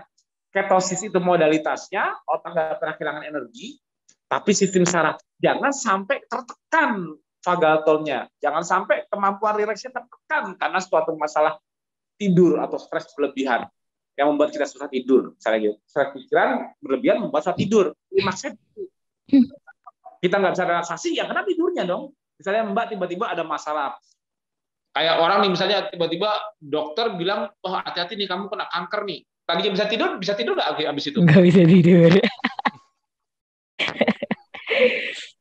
Ketakutan kronisnya itu bisa muncul gejala seperti Mbak. Iya, betul. Udah paham, Mas. Tapi titik yang dilihat bagaimana mulai dari dia cemas sampai dia muncul semua gejala sympathetic overdrive itu, vonis tadi atau itu baru masalah cancer lah, nanti ada yang masalah lain lah, misalnya dia bangkrut lah perusahaannya atau apalah ada. Itu maksudnya selalu di tidurnya. Karena apa? Gangguannya pasti di saat zona manusia mereset keseimbangan sistem stresnya. Keseimbangan rileks dan stresnya nggak dikasih waktunya. Terhimpit. Nggak dikasih. Akhirnya dia selalu hanya menggunakan sedikit zona untuk riset. Otomatis kalau sedikit zona riset tapi kebanyakan zona pemakaiannya, simpatetiknya kan makin tinggi terus kan? Itulah yang membuat kerja simpatetik makin berat, terus yang dihancurin, yang dilepas akhirnya banyak. Badan, otot di badan dihabisin. Badannya mengurus, tenaganya makin hilang. Dan kalau itu udah terjadi, jangan pusingin. Dan ini kebanyakan gini nih. Mbak sempat mikir yang bikin orang anxiety-nya bertambah di saat sudah terjadi kayak gitu apa, Kak? Mereka mikir gini, kapan ya saya cepat-cepat sembuh ya? Bisa segera. Ya. Gini loh, harapan seperti itu. Karena buru-buru mencari sesuatu yang instan untuk dia recover, tidak bergejala lagi. Tapi itu malah membuat dia mempersulit. Misalnya, tiba-tiba dia nimbang badannya. Aduh, kok makin turun ya? Kayak aku. Cek darah. Duh. Kok naik ya? Aku naik, pengentalan darah naik, tensi naik. Makin nggak bisa tidur. Aku melihat apa ini tidur ini kan begitu diharapin ya Mas ya, menjadi satu akar fondasi. Aku nanti malam bisa tidur nggak ya? Aku langsung berpikir tadi sempat cari di internet, andaikan tidur itu semudah gambar ini yang aku bagi gitu kan. Jadi tinggal ditaruh ya kan, langsung tidur bless. andaikan tidur semudah ini gitu loh. Jadi ya sayangnya tidak ada cara instan untuk bisa tidur selain ya tadi yang sudah Mas Tio bilang ya, harus relaksasi, harus relax. Ya, ya. Mas Budi. Ya. Nah, Mas ceritain yang kemarin ngobrol sama aku, yang Mas bilang ekspektasi, kontrol, merasa selalu under control. Kita pernah ngalamin tuh. Nah, ini ada cerita dari Mas Budi nih. Eh, Satu hal penyebab penyebab seseorang itu ini bisa menyebabkan yang membuat anxiety meningkat, kecemasan meningkat, itu karena dia kayak orang yang terbiasa tadinya punya kontrol, nggak punya lose control. Mas Budi cerita yang Mas cerita kemarin ke aku. Ya, sebentar, aku cari gambarnya dulu. Mas lanjut dulu ngobrol. Nanti aku cari. Bentar, Mas. Monggo, silakan. Jadi gitu Mbak Ida. Jadi jangan, kalau aku menemukan seseorang yang sudah mengalami adaptasi dan dia kekhawatiran tinggi, langkah yang aku suruh baiknya apa? Dia mengalami penurunan berat badan, stop nimbang. Dia selalu susah tidur cepat, selalu merasa tidurnya selalu akhirnya malam, stop lihat jam. Dia tahu, oh gula darah saya tinggi terus, tensi saya Cek. cek. Itu kekhawatirannya, fokus, I'm fine, aku sehat, aku mau sehat, aku harus susah tidur, dah relax. Jangan ada beban yang membuat dia, aduh kapan ya aku bisa sehat lagi ya, kapan ya aku misalnya punya gejala apa yang hilang-hilang, jadi kapan ya gejala aku hilang ya. Aku bilang mah pasrahkan aja, ikhtiar, pasrah. Dah, itu resep untuk memudahkan masuk tidur tanpa beban. Menurutku ya, nggak pernah ngalamin ya, tapi harusnya seperti itu. Oke. Iya sih Mas, kami juga saya juga sekarang gitu. Jadi anak-anak kan udah ngerti gitu ya. Emaknya kalau misalnya kurang tidur pasti mereka udah bilang tuh, Mi, hibernasi. Tuh anak-anak tuh udah yang begitu gitu. Jadi Umi udah jam segini aja tidur tidur hibernasi. Atau kalau Uminya agak rada cerewet, kayaknya Umi kurang hibernasi ini Mi. Nah, ini yang Mas Tio tadi bilang. Jadi ini yang di tengah ini ya. Yang di tengah ini kan sistem internal tubuh kita ya. Nah, ini ternyata faktor stres itu memang sangat mempengaruhi. Ini aku ambil dari jurnal, bukan aku yang bikin. Nanti link jurnalnya aku kasih. Mungkin nanti aku bagi di Medcon ya. Jadi faktor stres itu ternyata ada dua, internal sama eksternal. Nah, aku menyoroti area abu-abu. Aku bilangnya area abu-abu soalnya ini sulit identifikasi sebagai sumber stres tubuh. Kalau di faktor internal stres itu lupakan dulu lah faktor genetik, faktor personality, karakter, kemudian umur biologis. Nah, ini aku kotakin, ini namanya manajemen stres tentang prediksi dan kontrol. Jadi kadang-kadang kita sudah terbiasa memprediksi, sudah terbiasa mengantisipasi, sudah terbiasa pegang kendali. Nah, jadi ini faktor internal yang kadang-kadang kita nggak sadar, yang tadi Mbak Rida bilang, nggak sadar itu sumber stres. Karena sudah sering terbiasa, kita sering intensitasnya sama durasinya sudah nggak merasa itu sumber stres gitu loh. Wajar di COVID, di pandemi seperti ini kita harus antisipasi. Wajar kita harus berjaga-jaga. Tapi ini faktor internal stres loh. Ya, dan ini mempengaruhi, belum lagi faktor eksternalnya, kejadian misalnya. Kita ngalamin kejadian, ya wajar di pandemi begini, karena sering kita tahu ada kejadian orang dibawa ke rumah sakit, orang kena Delta, orang kena Omikron. Nah, udah deh. Itu tanpa sadar kontribusi. Apalagi kalau kita sering mengalaminya secara intens dan durasinya sudah terbiasa dari kecil misalnya, ya kan. Jadi sudah terbiasa. Nah, efek dari faktor-faktor stres ini, baik internal maupun eksternal, ya memang pengaruhnya ke yang tadi Mas Tio bilang, sistem RAS, sistem saraf, sistem imun, ya kan. Nah, tinggal lihat, kalau respon dia nggak bagus, ya sudah, mulai muncul gejala seperti susah tidur, nanti urutannya kayak Mbak Rida tadi, psikosomatis, ya kan, asam lambung naik. Kalau dibiarin terus, ya sudah, udah jadi penyakit nih. Jadi ini yang kemarin sempat aku bagi juga sama Mas Tio. Silakan Mas. Itu yang gambarnya Mas Budi itu bagus tuh. Stress respon yang dihasilkan itu ada dua. Menjadi health, longevity, atau menjadi disease, penyakit. Itu catatan Mas Budi benar tuh. Jika respon terhadap stresnya tidak bagus, alias healthy atau longevity, maka akan terakumulasi stres yang tidak diriset dan jadi penyakit. Salah satu otomatis itu artinya apa? Kalau adaptasinya gagal disebutnya apa? adaptasi. Itulah akar masalahnya. Ujungnya macam-macam. Ujungnya gangguan fungsi ginjal, ujungnya gangguan fungsi jantung, ujungnya gangguan liver lah, pencernaan kah, sembelit, you name it, banyak. Tapi akar masalahnya maladaptasi bukan? Aku tanya. Akar masalahnya maladaptasi bukan dari stres Iya. diberi. Maladaptasi.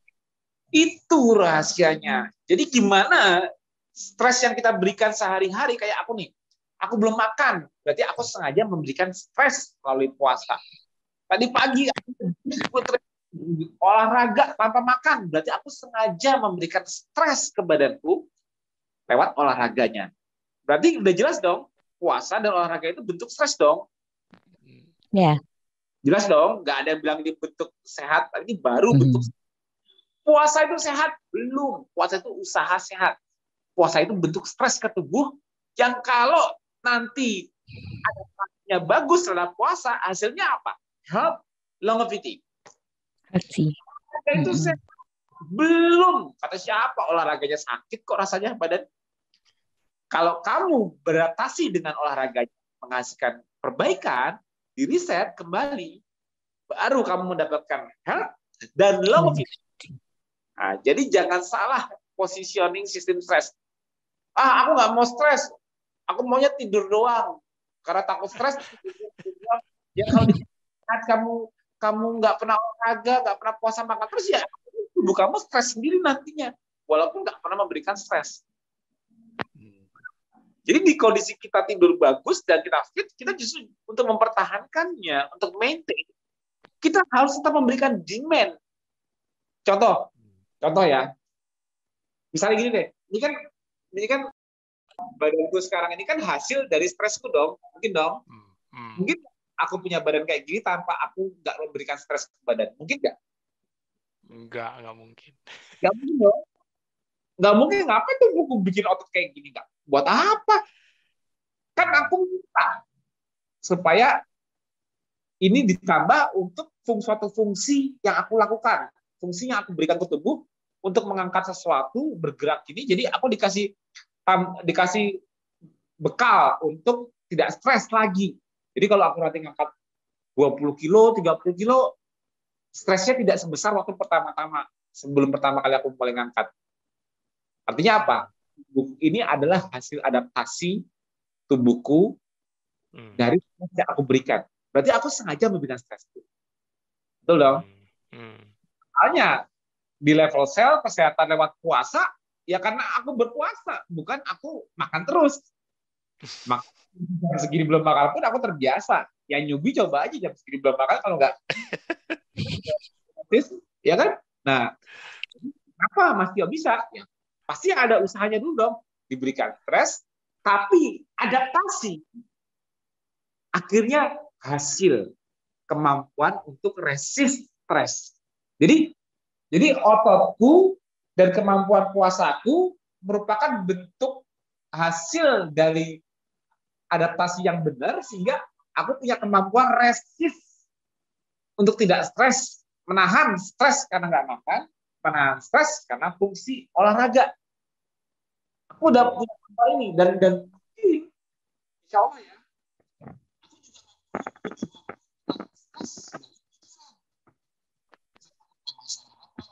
Iya. Mas, suaranya hilang. Sorry. Nggak, misalnya nggak cuman, soalnya udah masuk belum? Udah. Mas. Misalnya nggak cuman aku bisa menghandle stres dari secara fisik ya, misalnya secara stres kemampuan tidak makan dan stres olahraga, beban, aku udah bisa nahan, tapi hasilnya pula ialah apa? Sistem stres itu kan udah dijelaskan di sini. Nggak cuma secara skeletal, nggak cuma secara fisik, tapi juga secara psikologi. Artinya harusnya, ya amit-amit sih, mudah-mudahan aku nggak dikasih masalah berat, tapi harusnya kemampuan untuk handle stres juga meningkat dong, harusnya bisa lebih kalem. Misalnya untuk menerima japrian yang energi negatif ke aku semua ratusan sehari, aku bisa aja, nggak ikut ke baper, bener nggak? Itu kan salah satu hasil yang diciptakan oleh tubuhku dalam kemampuan meresist stres. Karena begitu kita sudah mulai melek dari pagi sampai sebelum kita merem lagi, input ke tubuh kita itu sebetulnya stres. Tapi kecuali kalau kita makan, itu baru menurunkan stres. Tapi belum benar-benar reset, hanya merilekskan. Kita nonton yang lucu-lucu, kita ketawa, itu juga membuat rileks. Tapi belum benar-benar mereset stresnya. Kapan risetnya benar-benar terjadi, kamu nggak sadar, baru terjadi. Jadi kalau kita relaksasi dengan komedi, nonton komedi, atau kita dengan keluarga, ketawa-tawa, bersenang-senang, itu ikhtiar untuk sehat juga. Ikhtiar rileks itu ikhtiar untuk sehat, tapi belum sehat juga. Belum. Itu juga dari luar. Sehatnya itu justru terbentuknya tuh semua pada saat kamu sudah tidak terjaga. Kamu tidak sadar tubuh kamu menggunakan semua input yang masuk dari usaha kamu hari ini dengan bahan bakunya dari makanan diproses menjadi bentuk keseimbangan baru esok pagi. Itulah pentingnya tidur malam yang harus sempurna. Kenapa? Membiarkan tidur kita sistemnya itu mengatur semua input yang masuk ke tubuh, input stres dari puasa, input stres dari olahraga, input relaksasi, input makanan yang bahan baku. Itu menjadi bentuk suatu keseimbangan baru yang lebih sehat, health, lalu longevity. Itu setelah melalui zona tidur. Nah, jadi yang digambar Mas Budi ini stress response ini untuk menjadi health dan longevity, kunci utamanya ialah apa?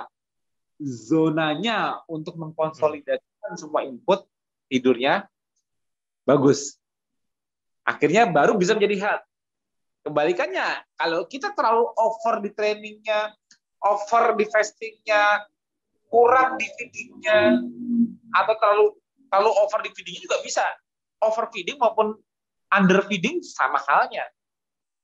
Dan atau kita terlalu nggak bisa ngontrol pikiran, arahnya bakal ke kanan, disease. Karena sebelum jadi disease, aku dijamin di situ faktor tidur juga berperan. Karena akumulasinya juga di tidur. Pasti. Sebelum jadi the real disease-nya. Jadi kalau yang Mas Budi ambil ini social isolation stress ini mungkin dari pandemi, tapi itu salah satu bentuk sumber stres. Realnya 24 jam punya stres masing-masing yang banyak. Tapi intinya stres itu ialah hal yang normal. Tapi intinya kita bisa nggak recover dari stres yang kita berikan. Kalau kita bisa recover, kita lebih sehat, lebih mampu. Walaupun aku stres kerjaan, tapi aku selalu recover malamnya. Kerjaan yang sama, beban yang sama, kok lebih enteng ya sekarang? Kenapa? Oh, tubuhku akhirnya adapt. Tadinya aku disuruh ngitung terus pusing. Kalinya aku disuruh ditekan sama bosku terus di kantor, stres. Tapi kalau kita memberikan zona riset bagus, akhirnya ya udahlah, kalau mau ditekan biar aja, pasai aja lah. Udah jalanin aja. Akhirnya kita bisa rileks. Walaupun tekanannya tetap sama nilainya. Tekanan-tekanan dari lingkungan kita tetap sama, tapi kalau kita memberikan zona riset yang bagus, zona recovery yang bagus, tubuh bakal berusaha membentuk keseimbangan baru dari stres yang diberikan. Apapun bentuknya, mau psikologi maupun fisiologi, kita kasih zona riset yang bagus, outputnya ialah kemampuan resist stres dari fisiologi, fisik, maupun psikologinya lebih baik di hari-hari berikutnya. Jadi ujungnya tetap kuncinya apa? Zona riset kan? Dan kalau zona riset ini bermasalah, akan kelihatan hasilnya. Kayak tadinya bisa resist kemampuan untuk nggak makan, bisa resist kemampuan untuk olahraga, akhirnya turun, lemas, nggak bisa olahraga, cepat lapar awalnya, atau malah nggak bisa makan sama sekali. Tadinya bisa kalem, resist masalah-masalah yang yang berat, dikasih masalah simpel aja udah stres. Begitu kita terganggu. Itulah yang aku bilang akar masalahnya. Dan kalau yang dikasih contoh oleh Mbak Erida ini, masalahnya muncul di 2020 ya Mbak? Iya, 2020. Setelah menjalani KF dari 2016. KF dari 2016. 2016 berarti masih termasuk awal-awal KF loh. Gak ada masalah kan? Nggak ada, Mas.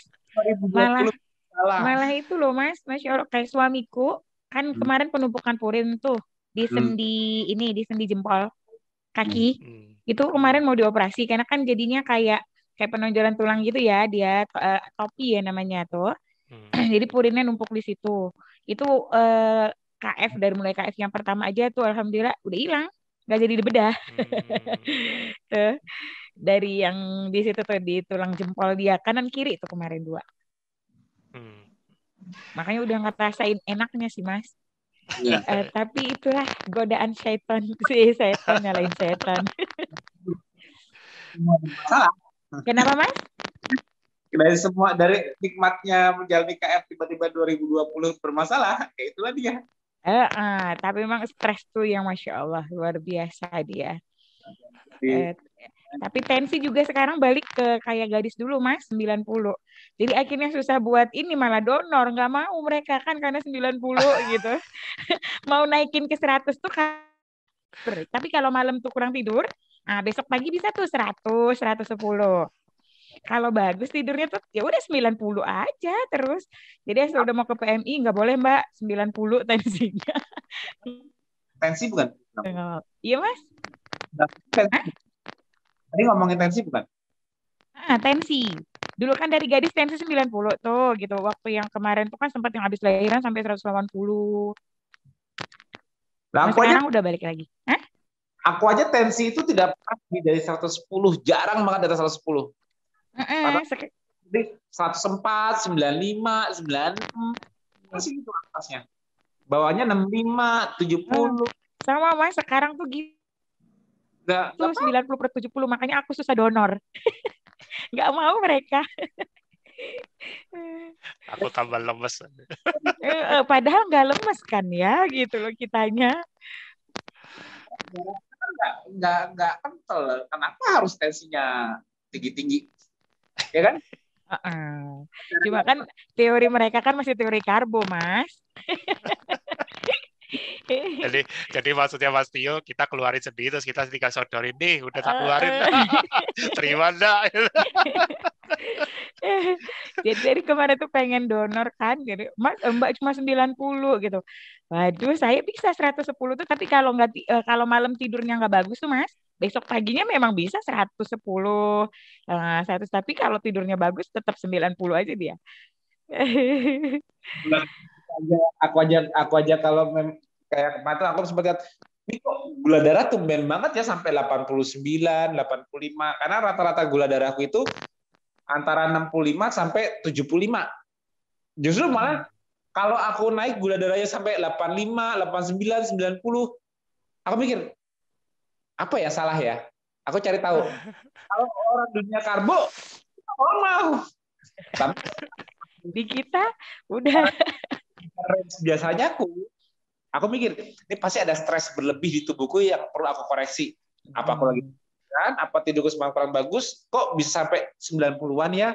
Kok bisa sampai 80-an ke atas ya? Karena aku tahu rata-rata range normalku 65 sama 75. Aku udah ngecek berapa bosen. Makanya aku situasional aja aku ngeceknya kalau ini kayak semalam kayak kok kayaknya tidurnya semalam kayak kurang nih. Misalnya Mas Alif sering kebangun karena lagi sakit atau apa, iseng-iseng, oh ya bener kan, aku naik lagi nih jadi 85, 86, situasional aja aku cek, biasanya kayak gitu. Tapi ya gitu, jadi intinya di saat kita ada stres lebih di tubuh, gula darah kita tetap di bawah 100. Jadi gini, kayak aku nih, walaupun aku ada kesalahan, tapi karena aku udah nggak makan karbo, ya tetap di bawah 100, dan otomatis kalau tetap di bawah 100, efek gula darah hiperglikemia tetap nggak merusak kemana-mana, benar nggak? Kan kalau yang di dunia karbo kan kalau mereka ada masalah gula darahnya sampai 200 kan sifat 200 ini loh, Ada masalah naik 150, 160, Iya. ada masalah 85, 90. Kira-kira mana yang lebih merusak? Yang Yang 100 lah. tinggi. Jadi walaupun aku masih di bawah 100, tapi karena aku dikasih info dari tubuh ke bawah, kok aku di 95 ya? Ada something wrong nih. Ya, Aku bisa betul. koreksi. Tidurnya aku bagusin lagi deh. Biar balik ini, aku lebih rileks lagi deh. Walaupun aku bukan di dalam range gula darah yang mengkhawatirkan loh. Benar nggak? Benar. Nah, jadi itu yang aku bilang. Dengan ketosis ini, ikhtiar kita untuk menjaga glikemia, ikhtiar kita untuk menjaga gula darah, itu sudah dipermudah dengan nggak makan karbo. Tapi jangan coba-coba kita tidak harmonis dengan pilar lainnya. Cuma nggak makan karbo aja kita ngambil gula darah kita bagus terus. Coba-coba. Itu bisa dibuktikan dan banyak yang sudah membuktikan. Ya. Jadi nggak masuk karbo jelas nggak memberikan sumber glikemia, sumber gula baru dari makanan. Sehingga cukup Tapi tubuhnya sendiri buat gula. Perbuat berlebihan kita juga. Itu yang orang nggak cuma mikirnya nggak makan karbo udah pasti aman. Enggak. Liver itu pabrik gula yang bisa digas buatnya kalau kitanya salah. Makanya orang diabetes, emang dikira orang diabetes problemnya cuma intoleransi gula setelah makan. Jangan salah. Coba lihat gula darah paginya puasanya. Udah selesai makannya udah dari sebelum jam 8 loh dia. Tetap aja loh. Tetap aja tinggi. Iya. Dengan tapi livernya pabrik gulanya buat terus gulanya. Nah, jadi itu sebabnya nggak makan karbo itu baru satu ikhtiar, nggak membuat pankreas kita kerja keras untuk memecah karbonya. Kenaikan gula. Karena kalau masukin gula, kenaikan gula di darah itu harus diturunin. Yang sinyal untuk nurunin yang pertama ialah tugas insulin. Kalau kita nggak makan karbo, otomatis tugas insulin waktu kita puasa, kayak aku nih, aku lagi puasa, belum makan apa-apa, insulin gue kerja nggak kira-kira sekarang? Kerja. Enggak lah, istirahat. Kalau insulin gue ada, nggak kerja, gula darahku lompat loh. Kerja lah insulin ya Mas, insulinnya kerja, pankreasnya kerja. Karena menghandle output gula dari liver buat dari, gula dari dalam tubuh sendiri. Nggak denger suaranya. Pastinya insulinku tuh kerja. Liver jangan buat banyak-banyak ya, segini aja. Cuma antara input yang ke pankreasnya cuman gula dari insulin, gula dari liver doang. Iya. Itu aku makan nanti jendela makan. Mecah dari luar. Ya. Input gulanya juga tetap rendah kan? Berarti insulinku cuman, ada sumber gula masuk baru nih. Keluarin sekian. Bayangin kalau yang aku makan karbo. Banyak yang masuk. Dari makanan double dia harus counter supaya gula darah nggak lompat. Itu dengan nggak makan karbo, tubuh kerja keras nggak untuk handle glikemia, untuk menjaga glikemia tetap stabil, nggak tinggi-tinggi. Kerja keras nggak kalau kita nggak makan? Nggak kerja keras. Karena transisi dari jendela puasa ke jendela makan hampir sedikit perubahan kontrol glikemianya. Insulinnya tidak tinggi-tinggi. Anggap aja bayangin gini, anggap aja kerja insulin itu seperti suntik insulin. Anggap aja ya. Jadi anggap aja pankreasnya nggak bisa ngasih insulin, aku nyuntik misalnya dosisnya 5, dosis suntik insulin 5, hanya untuk supaya gulanya tetap di bawah 100. Aku nanti nggak makan karbo, kira-kira dosisnya aku naikin nggak 5 ini? Nggak perlu kan? Nggak perlu kan? Stabil di situ. Itu suaranya hilang. Kalau aku makan karbo, aku bisa 2 kali lipat. Bisa naik 8, 9. Ya, double. Kenapa? Aku mau makan karbo nih. Gula double yang dipecah. Nggak bisa gula di mata. Jadi kalau itu bukan suntikan ya, memang nggak usah disuntik pun pakai insulin. Kita kan buat gula.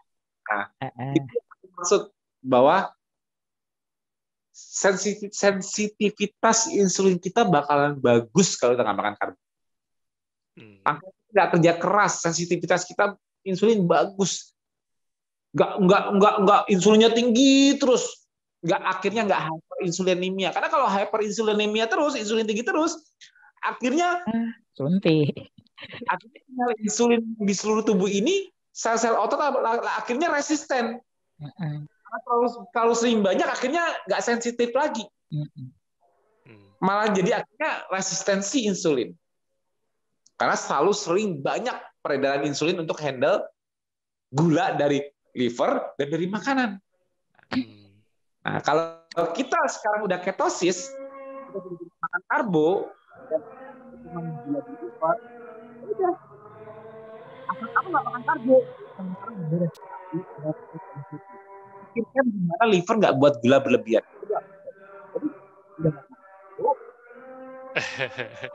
Mas Tio, suaranya Mas Tio bersaing sama itu azan. Samar-samar suara Mas Tio hilang-hilang gitu. Oh, enggak, belum aja. Suaranya Mas Tio ke bawah-bawah. Tadi salah, aku pakai headset tapi deket, salah. Iya, ya Allah. Ini suara background dari Mas Tio kan? Bukan. Oh, bukan. Oh, berarti dari ini, Mbak Rida. Nggak ada suara di sini. Aku kok denger azan. Aku juga denger. Iya, dari Mas Tio berarti. Enggak, belum aja di sini. Oh, belum. Ada azan tadi. Makanya sudah. Aku denger juga tadi. Nah, makanya. Ada penonton yang kebuka kali linknya. Enggak ada. Enggak ada ya? Udah ada. Jelas ya. Suaranya. Udah ulang lagi, Mas. Jadi sekarang kalau Mbak udah mau jam 3 nih, sekalian closingnya Mbak Erda. Closing. Seru nih ceritanya Mbak Rida dari awal sebenarnya sudah lama, terus sempat kegoda, sadar ya kan. Pikirannya sudah cepat bisa kembali dengan normal, malah kebablasan ya Mbak Rida. malah sempat malah adaptasi pas bareng sama COVID. Iya. Tapi setelah hibernasi, puji Tuhan sudah kembali ini. Moga Mbak Rida closing statement kita pas menjelang jam 3. Silakan. Paling closing statement-nya itu KF itu gaya hidup yang anti ribet banget kalau menurut saya ya, anti ribet, simple banget, mudah banget, dan gitu bener-bener yang sesuai banget sama fitrah. Kalau saya bilangnya gitu ya, sesuai banget sama fitrahnya manusia gitu loh, diciptain sama Tuhan itu udah pola hidup ini tuh udah sesuai banget gitu sebenarnya gitu. Dan kalau mau jalanin KF itu tadi ya balik bener-bener pahamin dulu gitu loh. Kemudian tekadnya dikuatin. Karena memang kalau nggak kuat tekadnya biasanya di tengah jalan berhenti. Kayak kemarin tuh teman-teman yang dimentorin juga ada yang kena COVID, ada yang mau ikut. Biasanya kalau niatnya belum lurus, mundur teratur. Jadi semangatlah ber-KF para warrior, bukan buat cantik, bukan buat langsing, tapi buat sehat gitu. Cantik langsingnya itu bonusnya doang gitu loh. Tapi efek sehatnya itu yang luar biasa, buat kita jadi lebih mudah beribadah gitu ya. Lebih enak ngejalanin hidup, enjoy. Dan yang pasti mudah banget, gaya hidup yang paling mudah menurut saya. Mudah banget gitu, nggak ribet lah, urusan makan juga nggak ribet, nggak ada makanan juga, puasa juga nggak apa-apa gitu kan ya. Nggak ribet.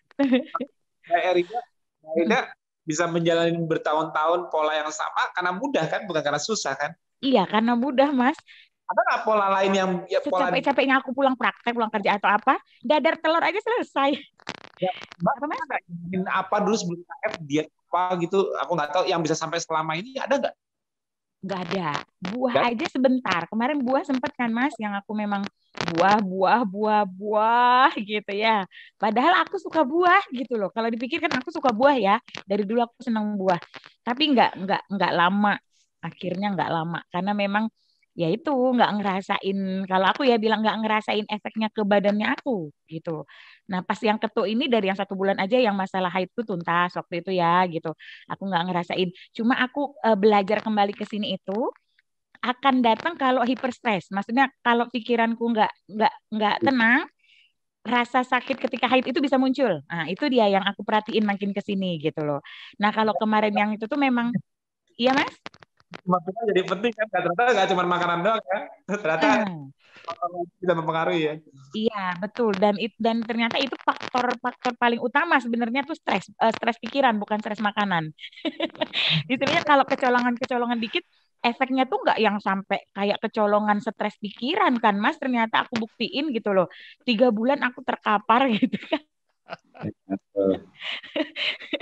Kalau paling kecolongan-kecolongan dari makanan paling ada diare kan. Kepala doang gitu loh. Nggak yang sampai asam asam lambung, anxiety GERD dan bla bla jantung berdebar itu keluar. Ternyata kalau pikiran itu ya ampun luar biasa. Jadi memang pengontrolan pikiran itu tetap yang harus jadi utama dan pertama. Kalau kadang kan kita ngeributinnya makanan kan Mas gitu loh. Padahal bukan makanan yang harusnya diributin. Makanan simple kok gitu loh.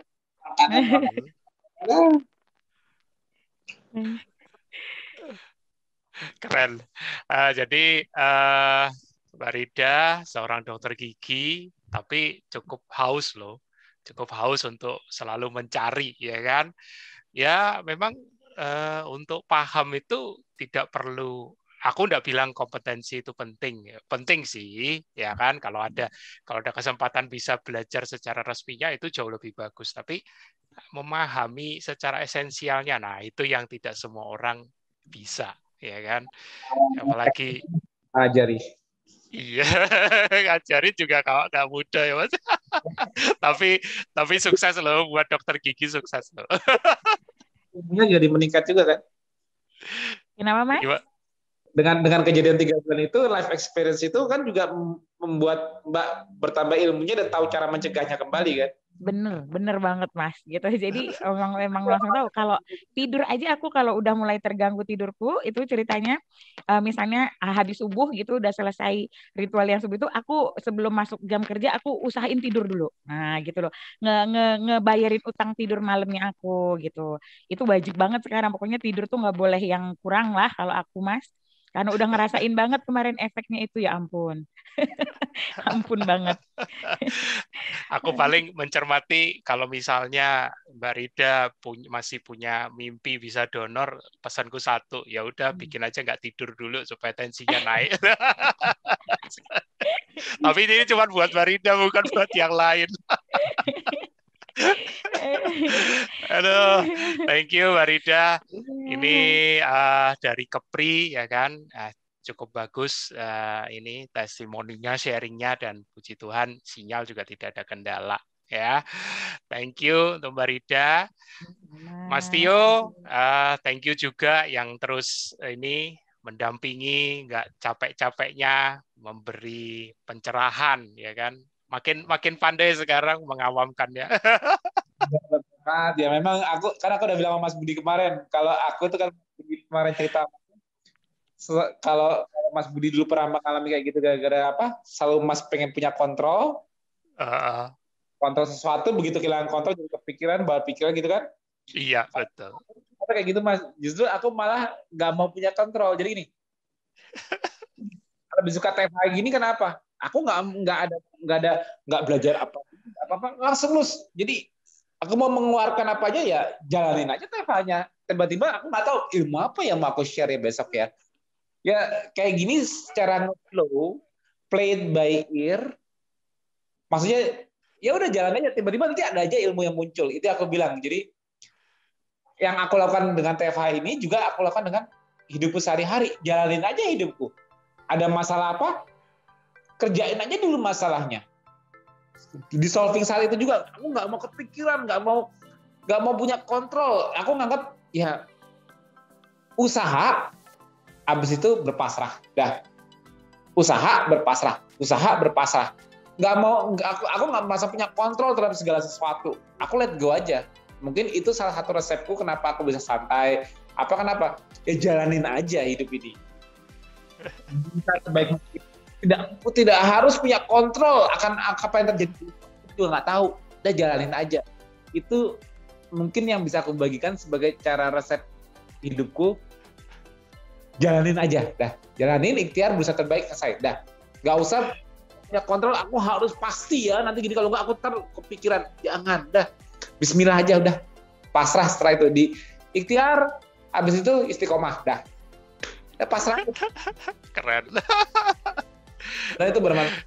Jadi perfeksionis, kita nggak apa ya, nggak kepikiran suatu hal, ujian dipikir terus, masalah dipikir terus, mengganggu kita kemampuan tidur. Mungkin itu yang mungkin itu salah satu resep pribadi yang aku selalu play it by ear. Jalanin aja, aku maunya spontan aja, nggak mau ada persiapan. Ya kayak gini aku nggak pernah ada persiapan, kan mau tembak aja. Nah tapi akhirnya aku kan santai, relax.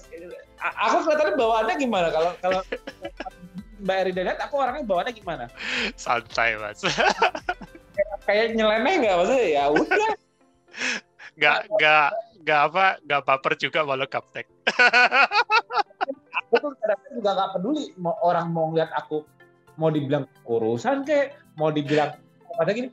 Aku nggak begitu nggak begitu kepikiran, aduh nanti orang ini nggak ya gini-gini ya, Pak ya, cuma bercanda-canda doang. Bagaimanapun juga, contohnya kalau di TV mungkin bisa lihat ya, aku selalu menjadi diriku sendiri. Ya lu nilai gue aja kayak gini ya, gue nggak di TV, ini bukan suatu karakter yang dibuat-buat, di rumah juga kayak gini, di mana kayak gini ya, just be yourself, be myself. Jadi aku nggak kelihatan kayak presenter, nggak kelihatan kayak coba yang pernah nonton seminarku. Di seminar kalau orang lihat aku seminar, orang seminar misalnya rapi apa gini side by side, aku bisa agak geser slide, cerita aja keluar semua, bos.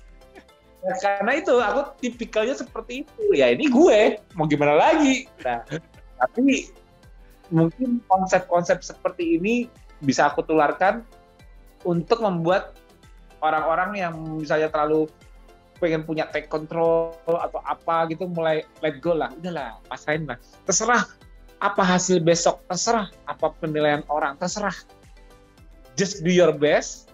Kalau dikasih kritik ya koreksi, tapi habis pikirin gitu loh. Itu sesuai esensinya ya, berserah dan bismillah ya Mas ya. Kan dari awal biasanya kan bismillah. Itu bisa aku bagi, bisa diduplikasi, mudah-mudahan ya apa aja ya, mudah-mudahan bermanfaat. Amin. Keren. Ya, setiap dari kita memang harus mencari cara yang terbaik untuk bisa let it go ya. Salah satu episode yang dulu pernah sudah dibahas juga, belajar let it go dan melepas ego. Itu sesuatu yang tidak mudah, tapi kalau bisa dilakukan ya tidak mungkin kita akan mencapai tingkatan kematangan dan kedewasaan yang jauh lebih tinggi ya. Karena itu ujian kita selama hidup ini di dunia ini. Pastikan teman-teman minggu depan TFA juga masih ada lagi Warrior dan juga Nagas. Sampai jumpa dan dadah.